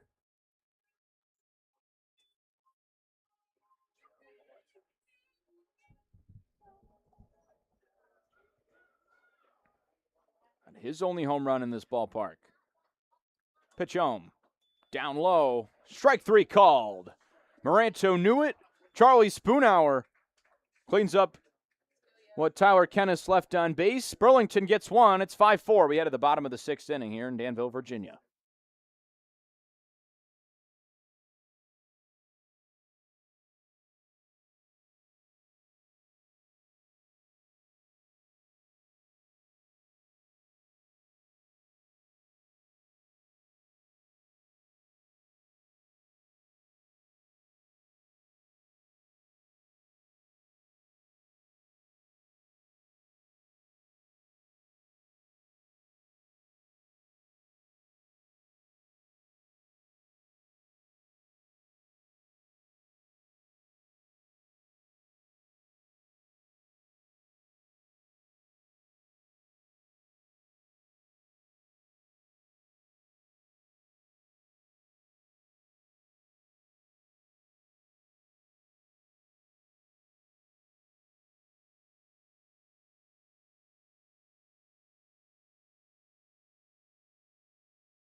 We head to the bottom of the sixth here at American Legion Post 325 Field in Danville, Virginia. Josh Rother with you on the call. It's a 5-4 lead for Danville. After 5.5 innings of play, Mason Yoakum gets the ball in the sixth. Elsewhere in the Appy League, Elizabethton beats Greenville 5-2. They reclaim first place in the Appy League West. Johnson City ahead of Kingsport 3-1 after 6 innings, and Pulaski leads Bluefield 7-5 in the sixth. First baseman, number 39. Danville still leading 5-4 here.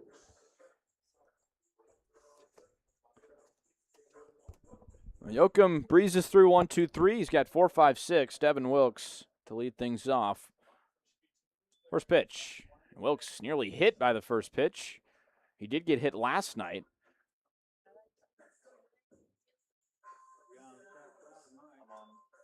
Wilkes, 2 runs hit in tonight. 1 on the sac fly in the first and 1 on the ground out in the third. He's got 11 runs batted in less than 3 games played. Yoakum's pitch. Wilkes hacks at it, sends it to left center field. Long run for Edwards, reaches up. It gets past him, rolls to the wall. Wilkes rounds second. He will try for third. No, he'll stop at second base. And Devin Wilkes continues to crush baseballs. He's got a leadoff double in the 6th inning.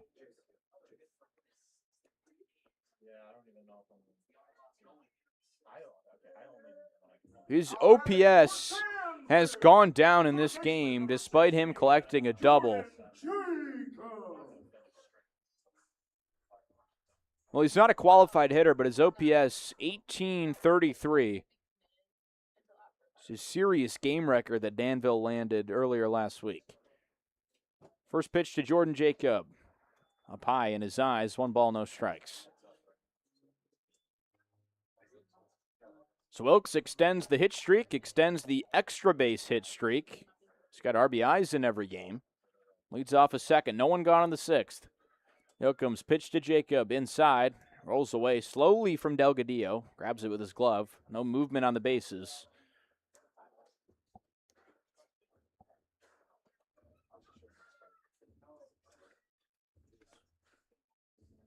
Fernandez deep in the hole at shortstop. Moranto holds Wilkes on at second. A 2-0 from Yoakum. Hacked at and fouled back. Jacob hard-hit single his last time up.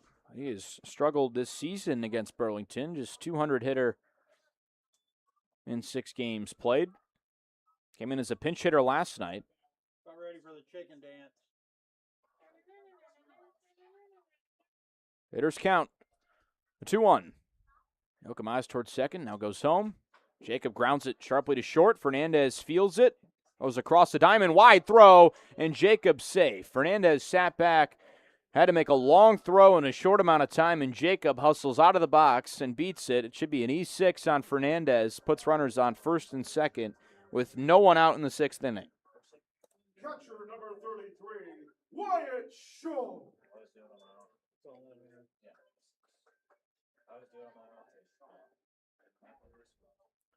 Pitch mix through 6 throws this inning. Yoakum, 1 slider, 5 fastballs. 4 straight for Jordan Jacobs. So wide Shaw in with 2 on, no one out. Now as the first pitch fastball, catches the outside corner for strike 1.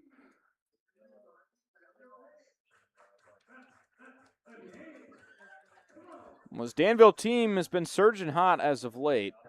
They've hit 5 home runs in their last 2 games. Just the one last night after a season-high 4 on Wednesday night against Bluefield. They've only got 13. They're 7th in the league. First pitch was a called strike, and that one misses outside. Brings the count even at 1-1.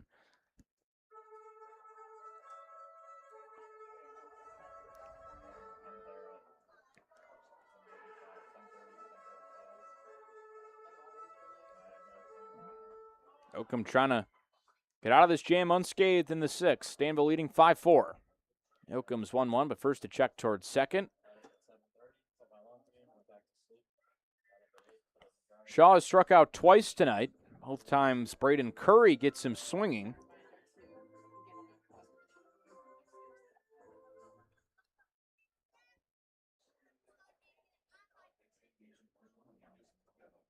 Waits for the 1-1.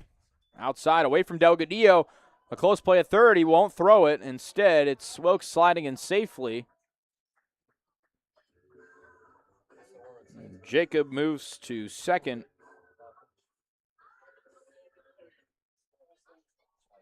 The wild pitch. Could have been a pass ball. It was close. Wasn't too far outside. And now 8 straight fastballs thrown by Mason Yoakum. Delgadillo takes off his chest protector to adjust his gear.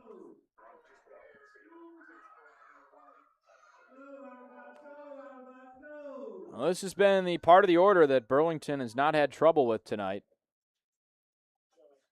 6 through 9 hitters 0 for 7 with 4 strikeouts. Shaw trying to add some insurance. The Otterbots ahead of the Sock Puppets, 5-4 here in the 6th. Good night.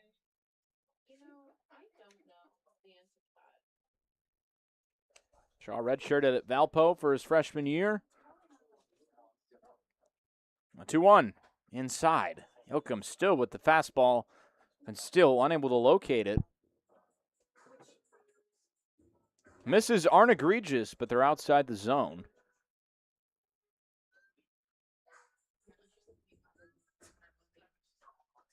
With a base open, 3-1 count. Shaw leans back in his stance.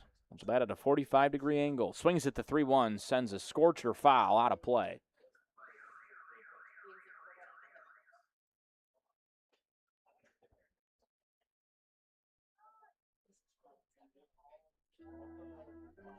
Shaw, 1 home run, 11 runs batted in this year, 245 hitter.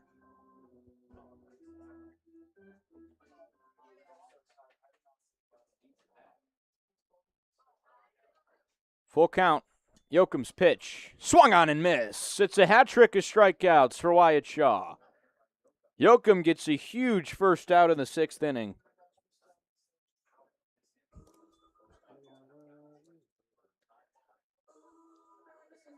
Shaw retired. It's the hero from last night, Michael Callahan. It's a timely hit for Callahan. It won't go in the book. He's 1 for 17 against Burlington this season, but he had the biggest hit in the extra inning last night. Absolutely pieced up a fastball off Bubba Sims and takes a first pitch fastball from Yoakum for strike 1.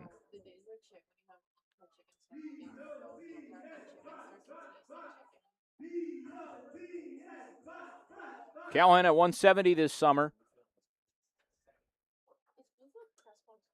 And lifts one into center field. Gets down for a base hit. In comes Wilkes. Jacob rounds third. He'll touch home. Michael Callahan with a crucial hit on back-to-back nights and supplants the Otterbots back ahead by 3 runs. It's 7-4 in inning number 6.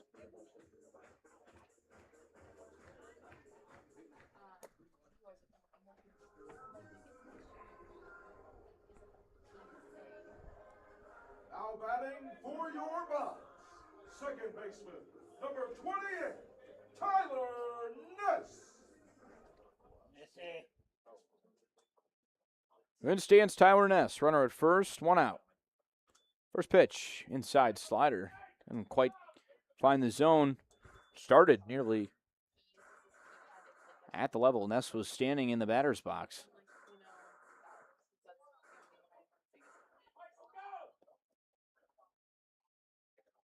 Callahan off of first. Yoakum's 1-0. Lifted foul down the left field line.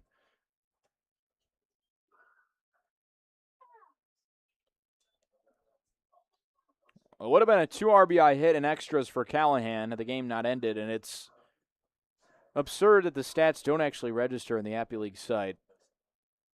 As Callahan would have had a 2-bagger, a 2 RBI hit. Slider, Callahan takes off, late throw from Delgadillo. It's a cold strike, and it's a stolen bag on the delay from Michael Callahan.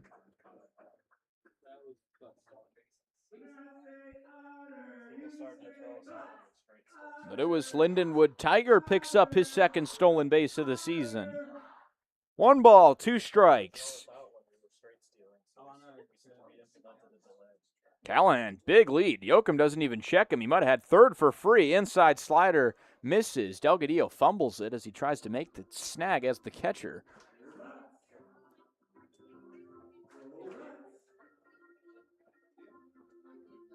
For Callahan, it doubles his RBI total. He had just 2 runs hit in prior to today. Callahan inches off, heads towards third. He takes off, grounded softly foul. Callahan had third stolen, but it would have been a called third strike had Ness not fouled it off. Really? I used to have to do that. Martinez high-fives his group out in front of the dugout. Trying to rally his troops. Danville holding a 7-4 lead. Trying to win their 3rd game in a row to start July. It sucks. 'Cause then once you're like, okay, I'm good to add my Eyes Callahan. Now goes Sohm. And Ness fouls it off. Just fists it barely off the handle of the bat towards the backstop. Keeps the count at 2-2.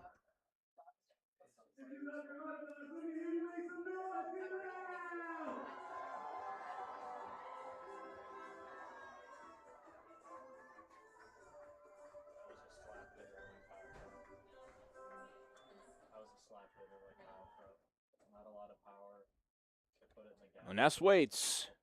Another 2-2. Mason Yoakum nearly hits him. Runs it inside yet again. He's worked inside to Ness the entire at-bat.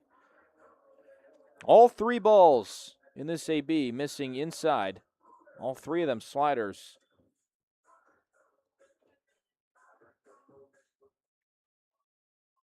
Oh, Ness works it full. Pitch home on 3-2. Grounded softly foul. And what an at-bat that Tyler Ness is putting together here. He will see a 9th pitch.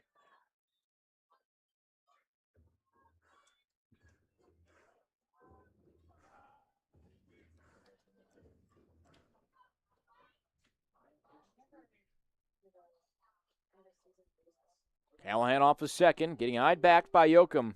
Now he goes home. And 3-2 inside, Tyler Ness. What an at-bat. He works a walk on 9 pitches. There's still just 1 out in the 6th inning, and now Tommy Williams will hop out to the mound. And he will replace Mason Yoakum. So it's a pitching change for Burlington. 7-4, Danville leads. Back in a moment with a new arm for the Sock Puppets.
Still in the sixth. From one Mason to the next. Mason Hatcher takes the ball from Mason Yoakum.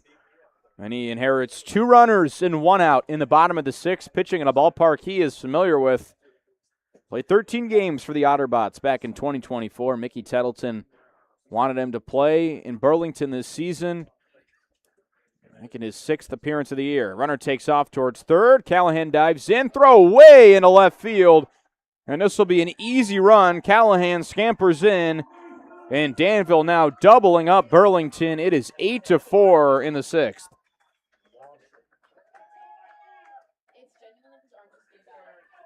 That's an error.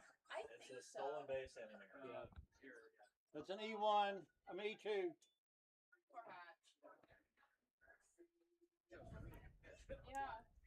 So Ness moves to second on the first pitch. It's a called strike from Hatcher. With the 0-1. This is down low to Ricks. Ricks a walk and a strikeout tonight. Scored back in the 3rd inning. Callahan stole. No, second, third, and home. Yeah, technically. Yeah. Came home on an error. Yeah. Ricks waits. Hatcher's 1-1. Pops a glove on the outside corner. 1 ball, 2 strikes. Alton, Virginia native. Playing in his home state. He's got some friends making the trip out to see him play.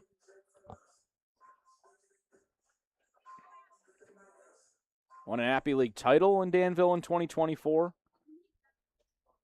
1 and 2. Waits the 1-2. Slider fouled off. Good fight from Ricks. He's chased that pitch multiple times tonight.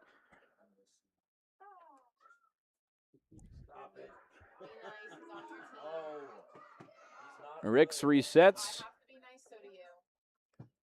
Working primarily away. It seems like Burlington has found their emphasis, their point of attack to Ricks. Pitch. Swung on, fouled off the netting.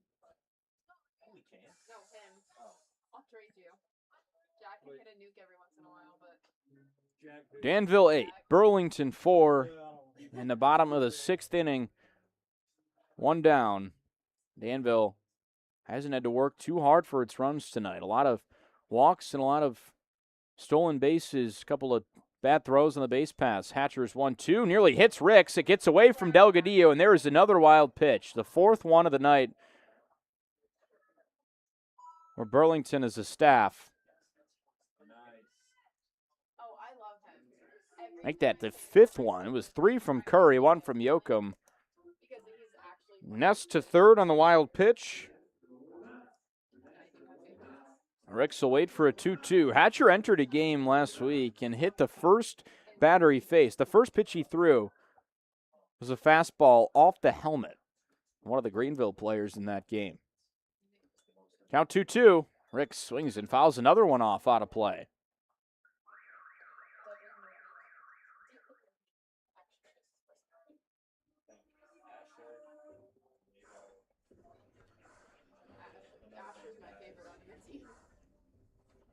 Infield moves in.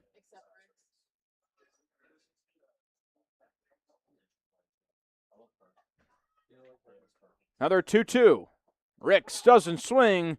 It's a called 3rd strike. He was walking towards first base. There was only 2 balls in the count, and he's rung up. The 2nd time Ricks sat down on strikes tonight. Now batting for your Otterbots. It's the 7th strikeout as a staff for the Burlington side. That's the 2nd out of the 6th inning.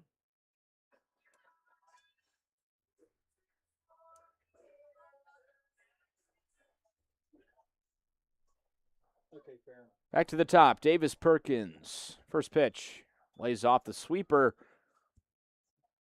for ball 1. Perkins, solid night tonight. He's reached base all 3 times. Single and a pair of walks. Scored 2 runs in this game. Checks his swing. It's a called strike. Danville continuing to run wild tonight. Perkins has stolen 2 bases. Callahan has stolen 2 bases. Krupp and Jacob with a stolen base each. The 1-1. Perkins gives this one a good ride. Right field, right at Mitchell. He makes the catch. Ends the 6th. 3 more innings to go. Danville extends the lead, their second 3-run inning tonight. It's 8-4 Otterbots. Michael Callahan, 2-run single, the highlight of the inning. We head to the 7th.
Back here for the 7th inning. L.J. Edwards gets his first at-bat, moves into the leadoff spot after relieving Clavon back in the 5th.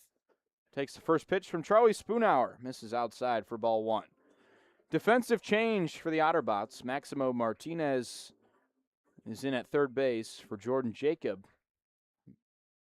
Mark Martinez, the leader in changes made by a coach this season.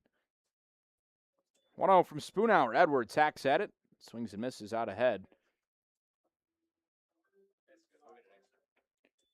Edwards 0 for 4 in last night's game. He struck out 3 times.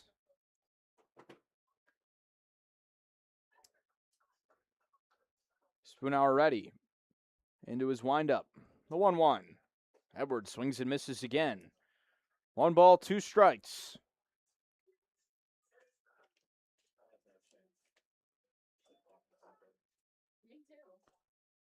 The Lake Helen, Florida native, making the move back to Florida. Head to Indian River State for next season. Spoonhour's 1-2. Called third strike, a fastball on the outside corner, and Edwards is down on 4 pitches looking.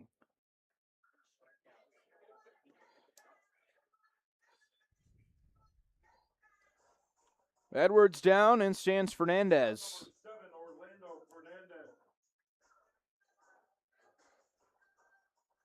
Fernandez a pair of strikeouts tonight. He's 0 for 3. Also flew out to right field back in the 1st. Aggressive early in counts. Spoonhour's been a strike thrower all season. And the first pitch. Fernandez hacks at it.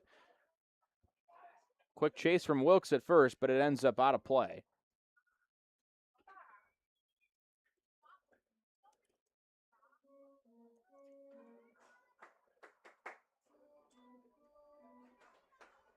Spoonhour, just 1 walk to 12 strikeouts. ERA is 7.04. He feels a lot better than that, especially against Burlington, where he's allowed just 1 run over now 4+ innings. Good slider from Spoonhour's downstairs. 1 ball, 1 strike.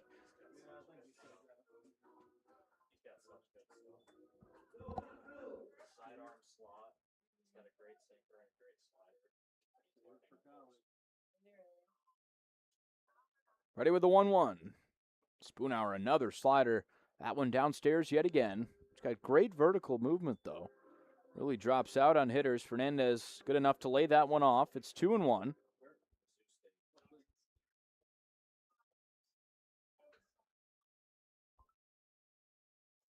Fernandez patient. Rests the bat on his shoulder. Now ready.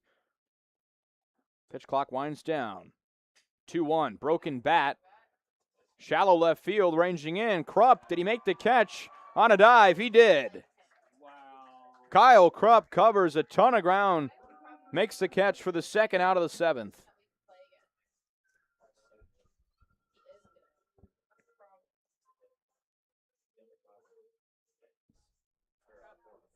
First baseman number 35, Pomeroy.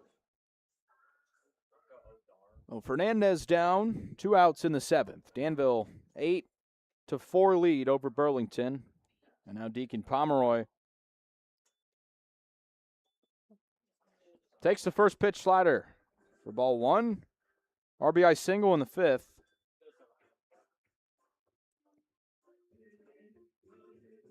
It's the only run batted in tonight, despite Burlington plating 4 runs in the 1-0. Pomeroy lays off again. 2 balls, no strikes. Sees a lot of spin as the 3-hitter in this order.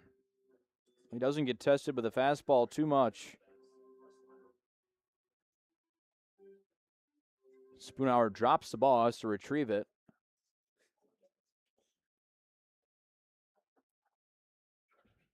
And now ready.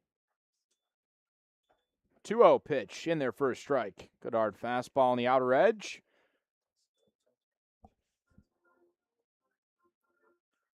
Spoonhour gets it to 2-1.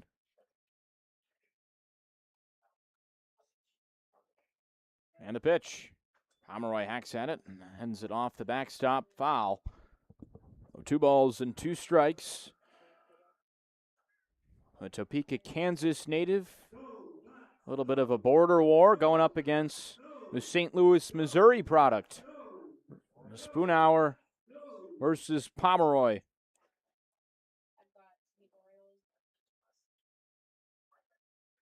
Into his windup, 2-2. Pomeroy swings and misses. Charlie Spoonhour with a 1-2-3 seventh. Adds 2 Ks to his collection.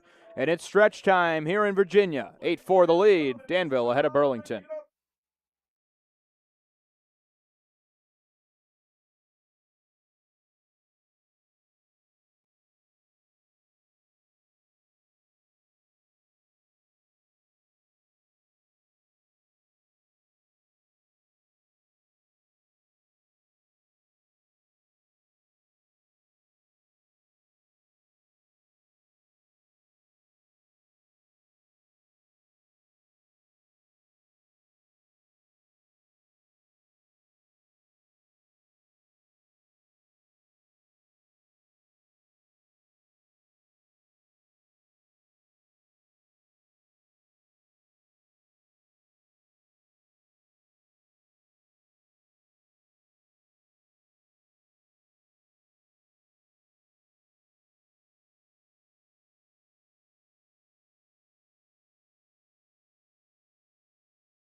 To the bottom 7 we go. 2-3-4 to face Mason Hatcher. Kyle Krupp leads things off here in the Otterbots half of the 7th inning. Are you serious, old guy? Reached base a couple times, and the first pitch from Hatcher is outside.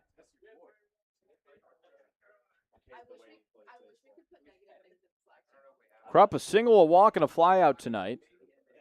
This isn't for posting. This is for 1-0, sent to left field. Edwards ranges in, makes the catch. And Krupp is set down. Second time he's flew out to left field tonight. Now battling in the box for your box. DH number 8, Brody Gindra. Well, now Gindra, 0 for 2 tonight. Did have that RBI in the third on the sac fly. Danville has not trailed tonight. We're tied for a brief time in the third. And have led ever since. First pitch to Gindra. Lays off. 1 ball, no strikes. Well, believe it or not, Danville with a win tonight and a win tomorrow, at worst, would tie the season series. And Hatcher misses upstairs. 2 balls, no strikes. It's a series that entering this year was tied at 24 apiece. And Danville out to a 4-2 lead. They've won all 3 at Burlington Athletic Stadium. 2-0. Gindra eyes it. It's in there for a strike. Danville earning the extra inning win last night, their first extra inning win this season. Both of their extra inning games have come against Burlington. Now the 6th team to win a game in extras. 2-1 is fouled off, make it 2-2. It's just Pulaski and Bluefield searching for an extra inning win. All 8 teams have played a game past 9 innings this year.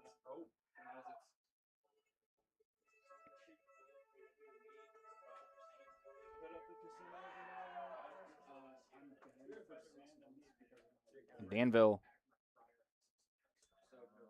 Pitch home, swung on and missed, and Gindra strikes out the second out of the 7th inning. Danville getting the win in extras last night, gets a point for defense. It was the manager's selection. Mickey Tettleton chose to go on defense. Number 39, Devin Wilkes. The managerial decision costly. It was either that or go face Diego Gutierrez for a second inning, and Mickey Tettleton let his pitcher Bubba Sims try and figure it out. Michael Callahan, the hero. And 2 outs in the 7th inning, and that one sent out to left field. Wilkes gives it a good ride. Edwards moves over, makes the catch. Mason Hatcher, the hometown kid, grooving along here in the 7th inning. He's got a 1-2-3 inning to send it to the 8th inning. Danville still leads 8-4.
Well, running out of time. It's Brandon Novy to lead things off in the 8th inning. Josh Rother here with you at American Legion Post 325 Field in Danville, Virginia. It'll be Novy, Mitchell, Beck here in the 8th to face Charlie Spoonhour. 8 runs for Danville, 4 for Burlington. Just 8 total hits in this game. First pitch to Novy. Swings at it. Sends a looping pop fly out of play for a foul ball.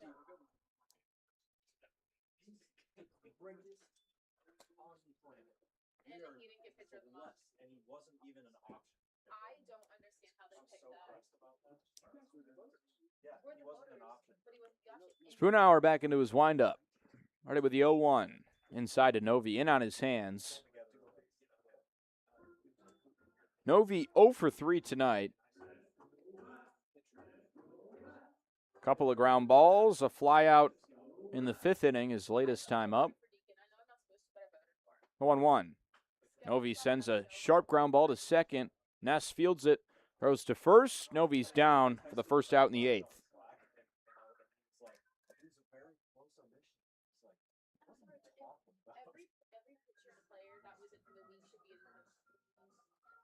Right fielder number 24, Devin Mitchell.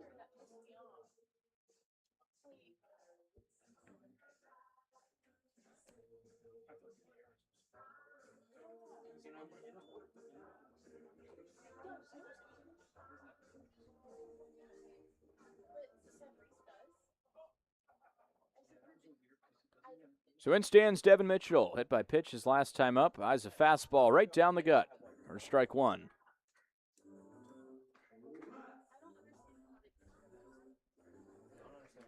Well, tomorrow's game, Danville already clinching at least a tie in this series if they can hold on to this lead.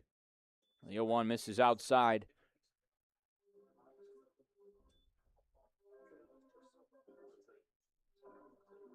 Well, it wasn't the walks last night.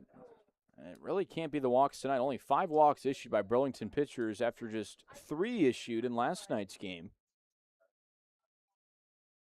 Pitch from Spoonhour. Mitchell hacks at it, sends a rifle to short. Tough play off the bare hand, and now a long throw. Mitchell beats it. Perkins, tough play, gets tied up. And Mitchell beats the throw. And now 3 games in a row that Devin Mitchell has reached base multiple times. Sat back on the curveball there. Oh, in stands Jack Beck.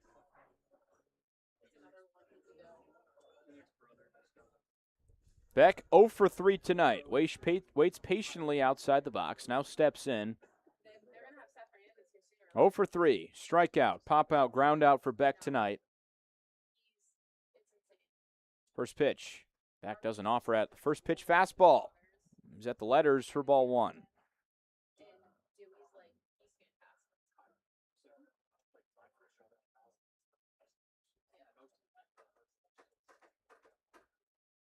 So waiting to see Beck flex that extra base power that he left before he went to Arizona.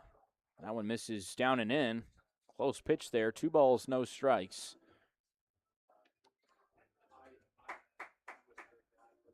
He's got just a pair of hits since returning from the MLB Draft Combine at Chase Field. Throw to first. Check on Mitchell. 1 out in the 8th. Danville leading Burlington 8-4 here on this scorching hot Friday night.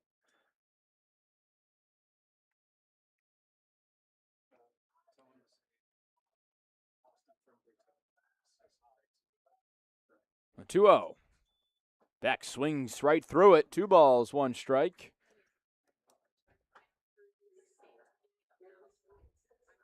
Spoonhour in his now 2+ innings of work has been primarily untested. Just 1 hit allowed. He's struck out 4 batters. 3 in the 6th, or 2 in the 6th, 2 in the 7th. Now Spoonhour's pitch. Beck hacks at it, lifts it foul. Does a little dance as if he just missed that pitch. And the slider runs away from him, and now it's 2-2.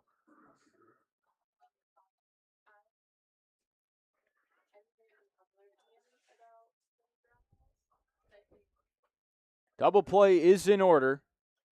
Martinez, the new third baseman. You had Perkins and Ness. Check over to first. Wilkes puts the tag down. Mitchell back in sliding.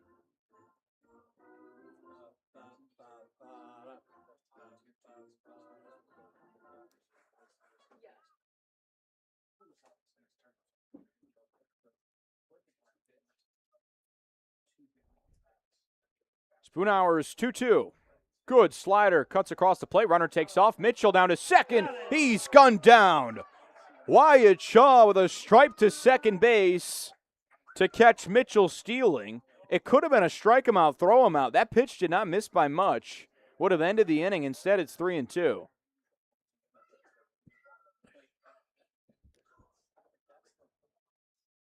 That pitch almost fully in the zone.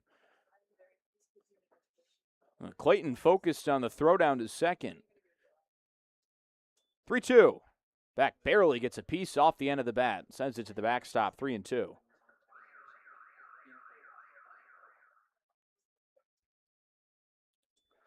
The Happy League Pitcher of the Month in action tomorrow, the left-hander Camden Hawks. Slated to throw for the Otterbots tomorrow. I'll be up against Cade Pilgrim, left-hander who just committed to Indiana earlier in the week.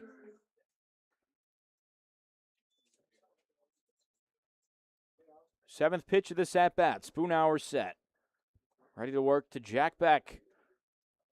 And the pitch. Good slider. Ball 4. And Danville's entire infield was already headed towards the dugout. Devin Wilkes is on the top step. He's got to come back out. That was 3 pitches in that at-bat that were at least partially in the zone, and none of them were called strikes. So Beck walks in that at-bat. Left fielder number 13, Bruce Weiss.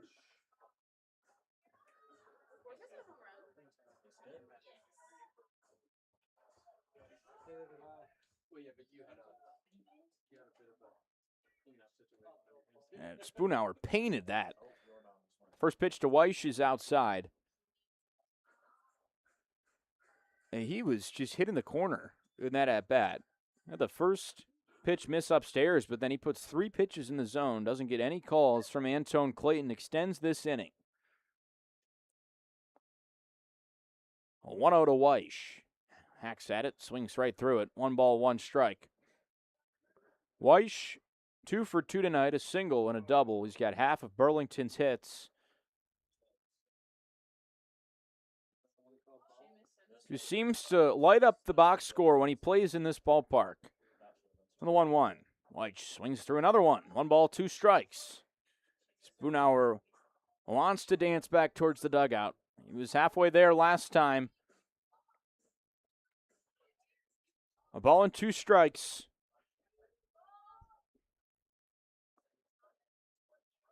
Spoonhour's pitch. Weiss takes it all the way, and that one also draws a reaction from the Otterbots infield. Weiss kind of gave way for Clayton to make the call, and he called it ball 2 instead. That one almost fully in the zone again. Clayton squeezing Spoonhour in the 8th inning. 2-2. Weiss hacks at it. Left field. Not deep enough. Krupp ranges in now. That ball high in the lights. It's caught by Krupp. That's the 3rd out. Last at-bats for the Otterbots. Unless Burlington can put a dent into the scoreboard of the 9th. We head to the bottom of the 8th inning. The Otterbots ahead. 8-4 over the Sock Puppets.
To the bottom of the 8th inning we go.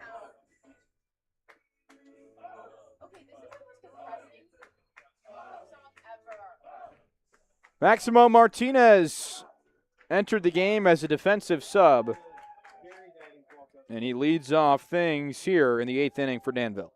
Facing Zachary O'Neill, 5th time out on the mound for O'Neill. His first pitch, hacked at and fouled out of play.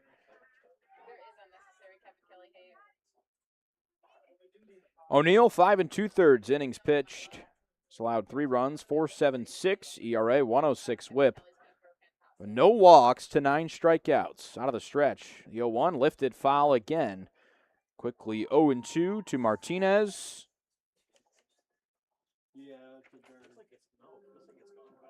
And Martinez, a .333 hitter against Burlington this year, had 1 hit in last night's game and 5 at-bats. 0-2. Lifted in the air. Shallow and fading foul. Looks like it might stay in the park for a second. It was off the handle of the bat.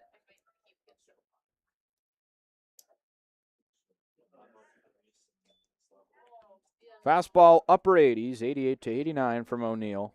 Pairs that with that hard slider. Another 0-2. Martinez sends a screamer down the left field line. Should roll to the wall. Martinez rounds first. His helmet flies off, and he glides into second base for the leadoff double in the 8th inning.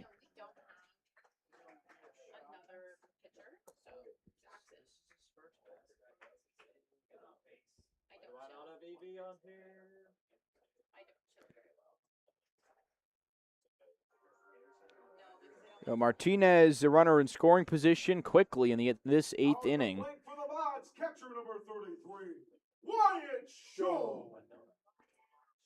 Danville 2 for 9 with runners in scoring position tonight. Just the 5th hit for the Otterbots. They were dead even with Burlington until that hit. Shaw takes first pitch fastball outside. 3 Ks tonight for Wyatt Shaw. All swinging. The 1-0. Shaw hacks at it. Sends it out of play.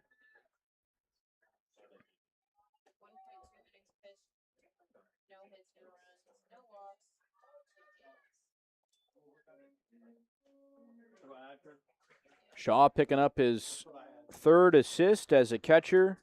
Throws out his 2nd runner of the season. Shaw lifts one into shallow left field.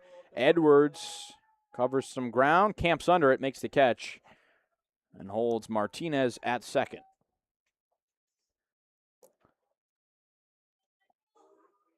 So 1 down in the bottom of the 8th inning. Now batting for Danville, center fielder number 32, Michael Callahan.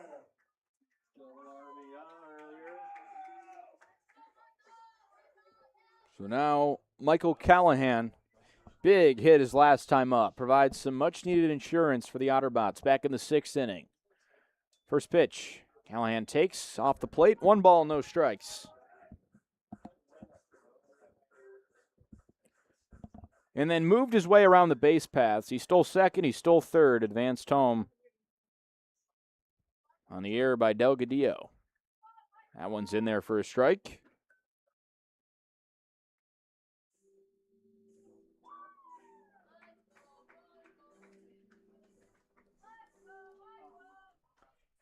One, hacked at, sent down the third base line. It's foul, just barely, inches away from potentially another extra base hit. And he broke his bat in the process, tosses it off to the bat boy.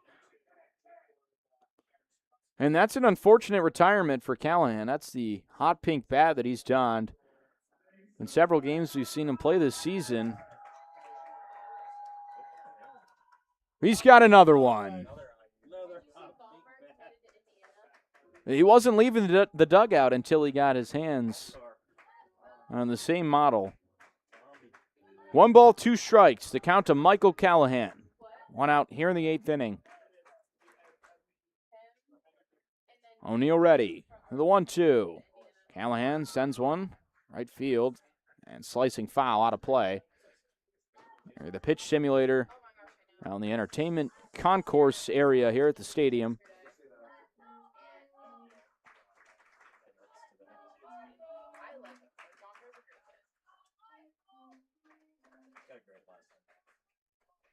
Another 1-2.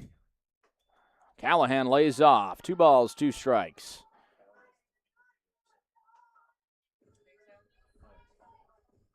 The new stride helps.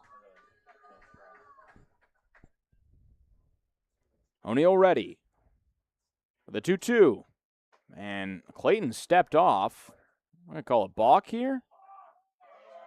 O'Neill, I don't think he came set before he went home, so it's a balk. He kind of flinched towards Martinez, who was inching off a second. Burlington pulls its infield in. Another 2-2. High in the air and out of play.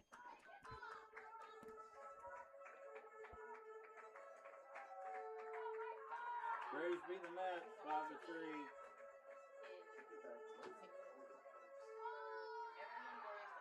5-3. Another 2-2 from O'Neill. Callahan hacks at it, taps it foul.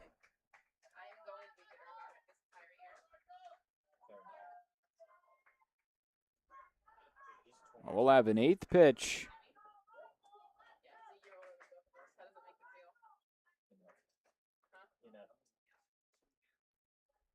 Pitch home. Callahan sends one left field, right at Edwards. Comes in, makes the catch, throws home, and Martinez freezes. He would have been gunned down. L.J. Edwards in a hurry, rifles the ball back into the infield and keeps Martinez at third. He's been busy out there since he was inserted into the game. Already his 5th putout. Now batting, second baseman, number 28, Tyler Ness. O'Neill trying to strand the threat. It was a leadoff double by Martinez to start this inning. He was balked to third. The 8th man in this order, Tyler Ness. 0 for 2 tonight, a walk, a strikeout, and a ground out. Pitch home. Ness swings, grounds it through the hole into right field. And Ness's first hit in the Appalachian League plates home Danville's 9th run. They lead 9-4 in the 8th inning. Now batting for the box, right fielder number 4, Caleb Ricks. In stands Caleb Ricks. Danville's largest lead tonight. First pitch. Ricks hacks at it, swings right through it. Pair of Ks for Ricks tonight after a walk in the 3rd inning. Did score that go-ahead run. The 0-1. Up high. 1 ball, 1 strike.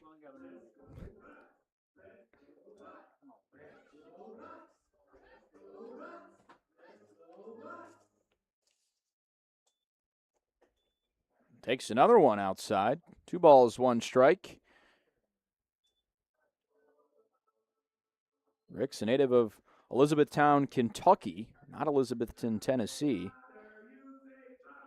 The Louisville Slugger Bat Factory manufactures their bats. That one in there for a strike. 2 balls, 2 strikes.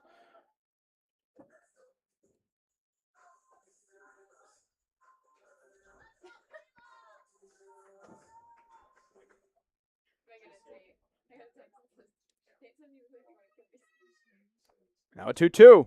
Ricks lifts one, foul. Pomeroy moves towards the gate. It's out of play.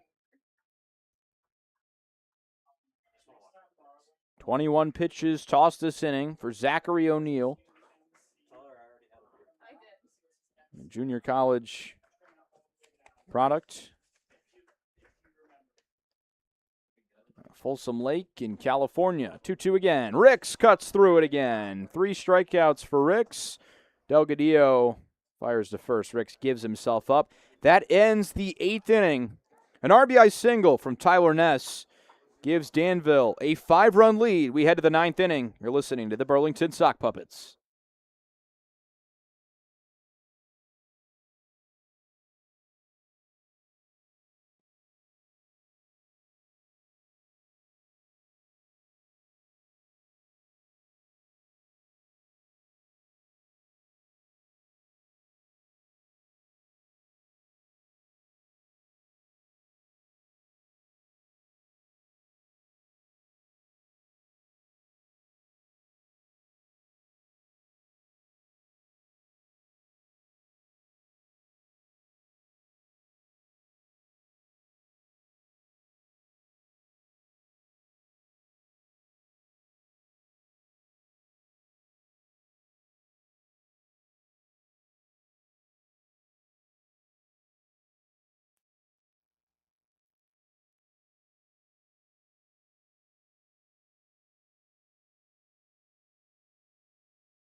That's last chance for the Burlington Bats. We head to the top of the 9th inning. John Delgadillo to lead things off against the fourth arm for Danville tonight. Asmussen, Kennis, Spoonhour, now Gavin McDonald.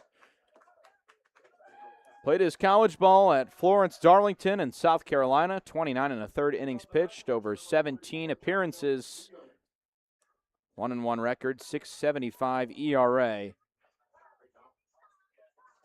At Flodar, his first appearance in the Appy League.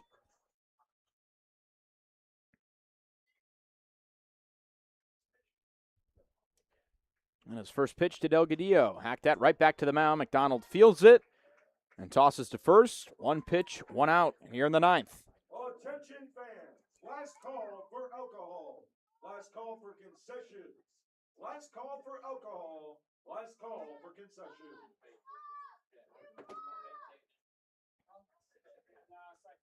Delgadillo down, Moranto with 1 out in the 9th. Now batting second baseman number 2, Braden Moranto.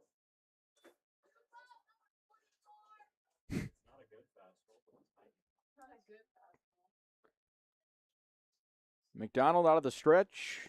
First pitch to Moranto. Moranto swings through it. Couple of swings and misses from Moranto tonight. Been a tough guy to get out. Leads his team in average, 375 hitter. And 0 for 2 tonight. Pitch home. Outside. Ball and a strike. McDonald lighting up the gun. 95 miles an hour on that fastball.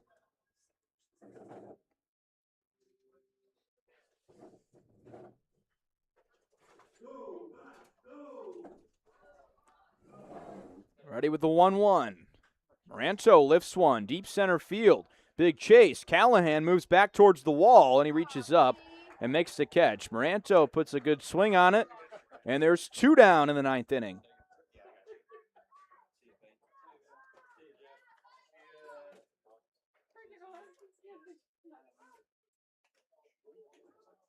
Hi, buddy. Waited for you. So LJ Edwards, the last hope for the Sock Puppets tonight. They'll need to plate 5 here in the 9th inning to keep playing. So did you see Delgadillo's really weird throw? That was the First pitch. Edwards watches it outside. He's really focusing pregame and batting practice on letting his hands do the work. It has been a tough start. Edwards got hot on the road trip when they were gone for 12 days. A couple of extra base hits. A couple of runs driven in that series. Misses inside again. 2 balls, no strikes to Edwards. Plenty of raw talent. He's just 2 years removed from being the top-ranked outfielder from the state of Florida.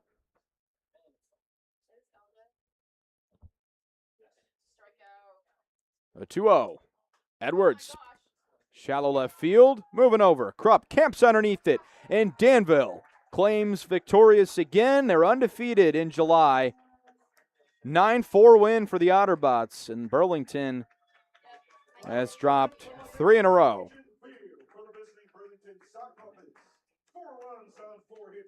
We'll do it again tomorrow night in Burlington, North Carolina for Game 3 of the 4-game set. 4 runs on 4 hits for Burlington, 9 runs on 7 hits for Danville. This about wraps things up from American Legion, post 325 field here in Danville, Virginia. We'll see you tomorrow night for the 4th of July in Burlington, North Carolina. Josh Rothard signing off.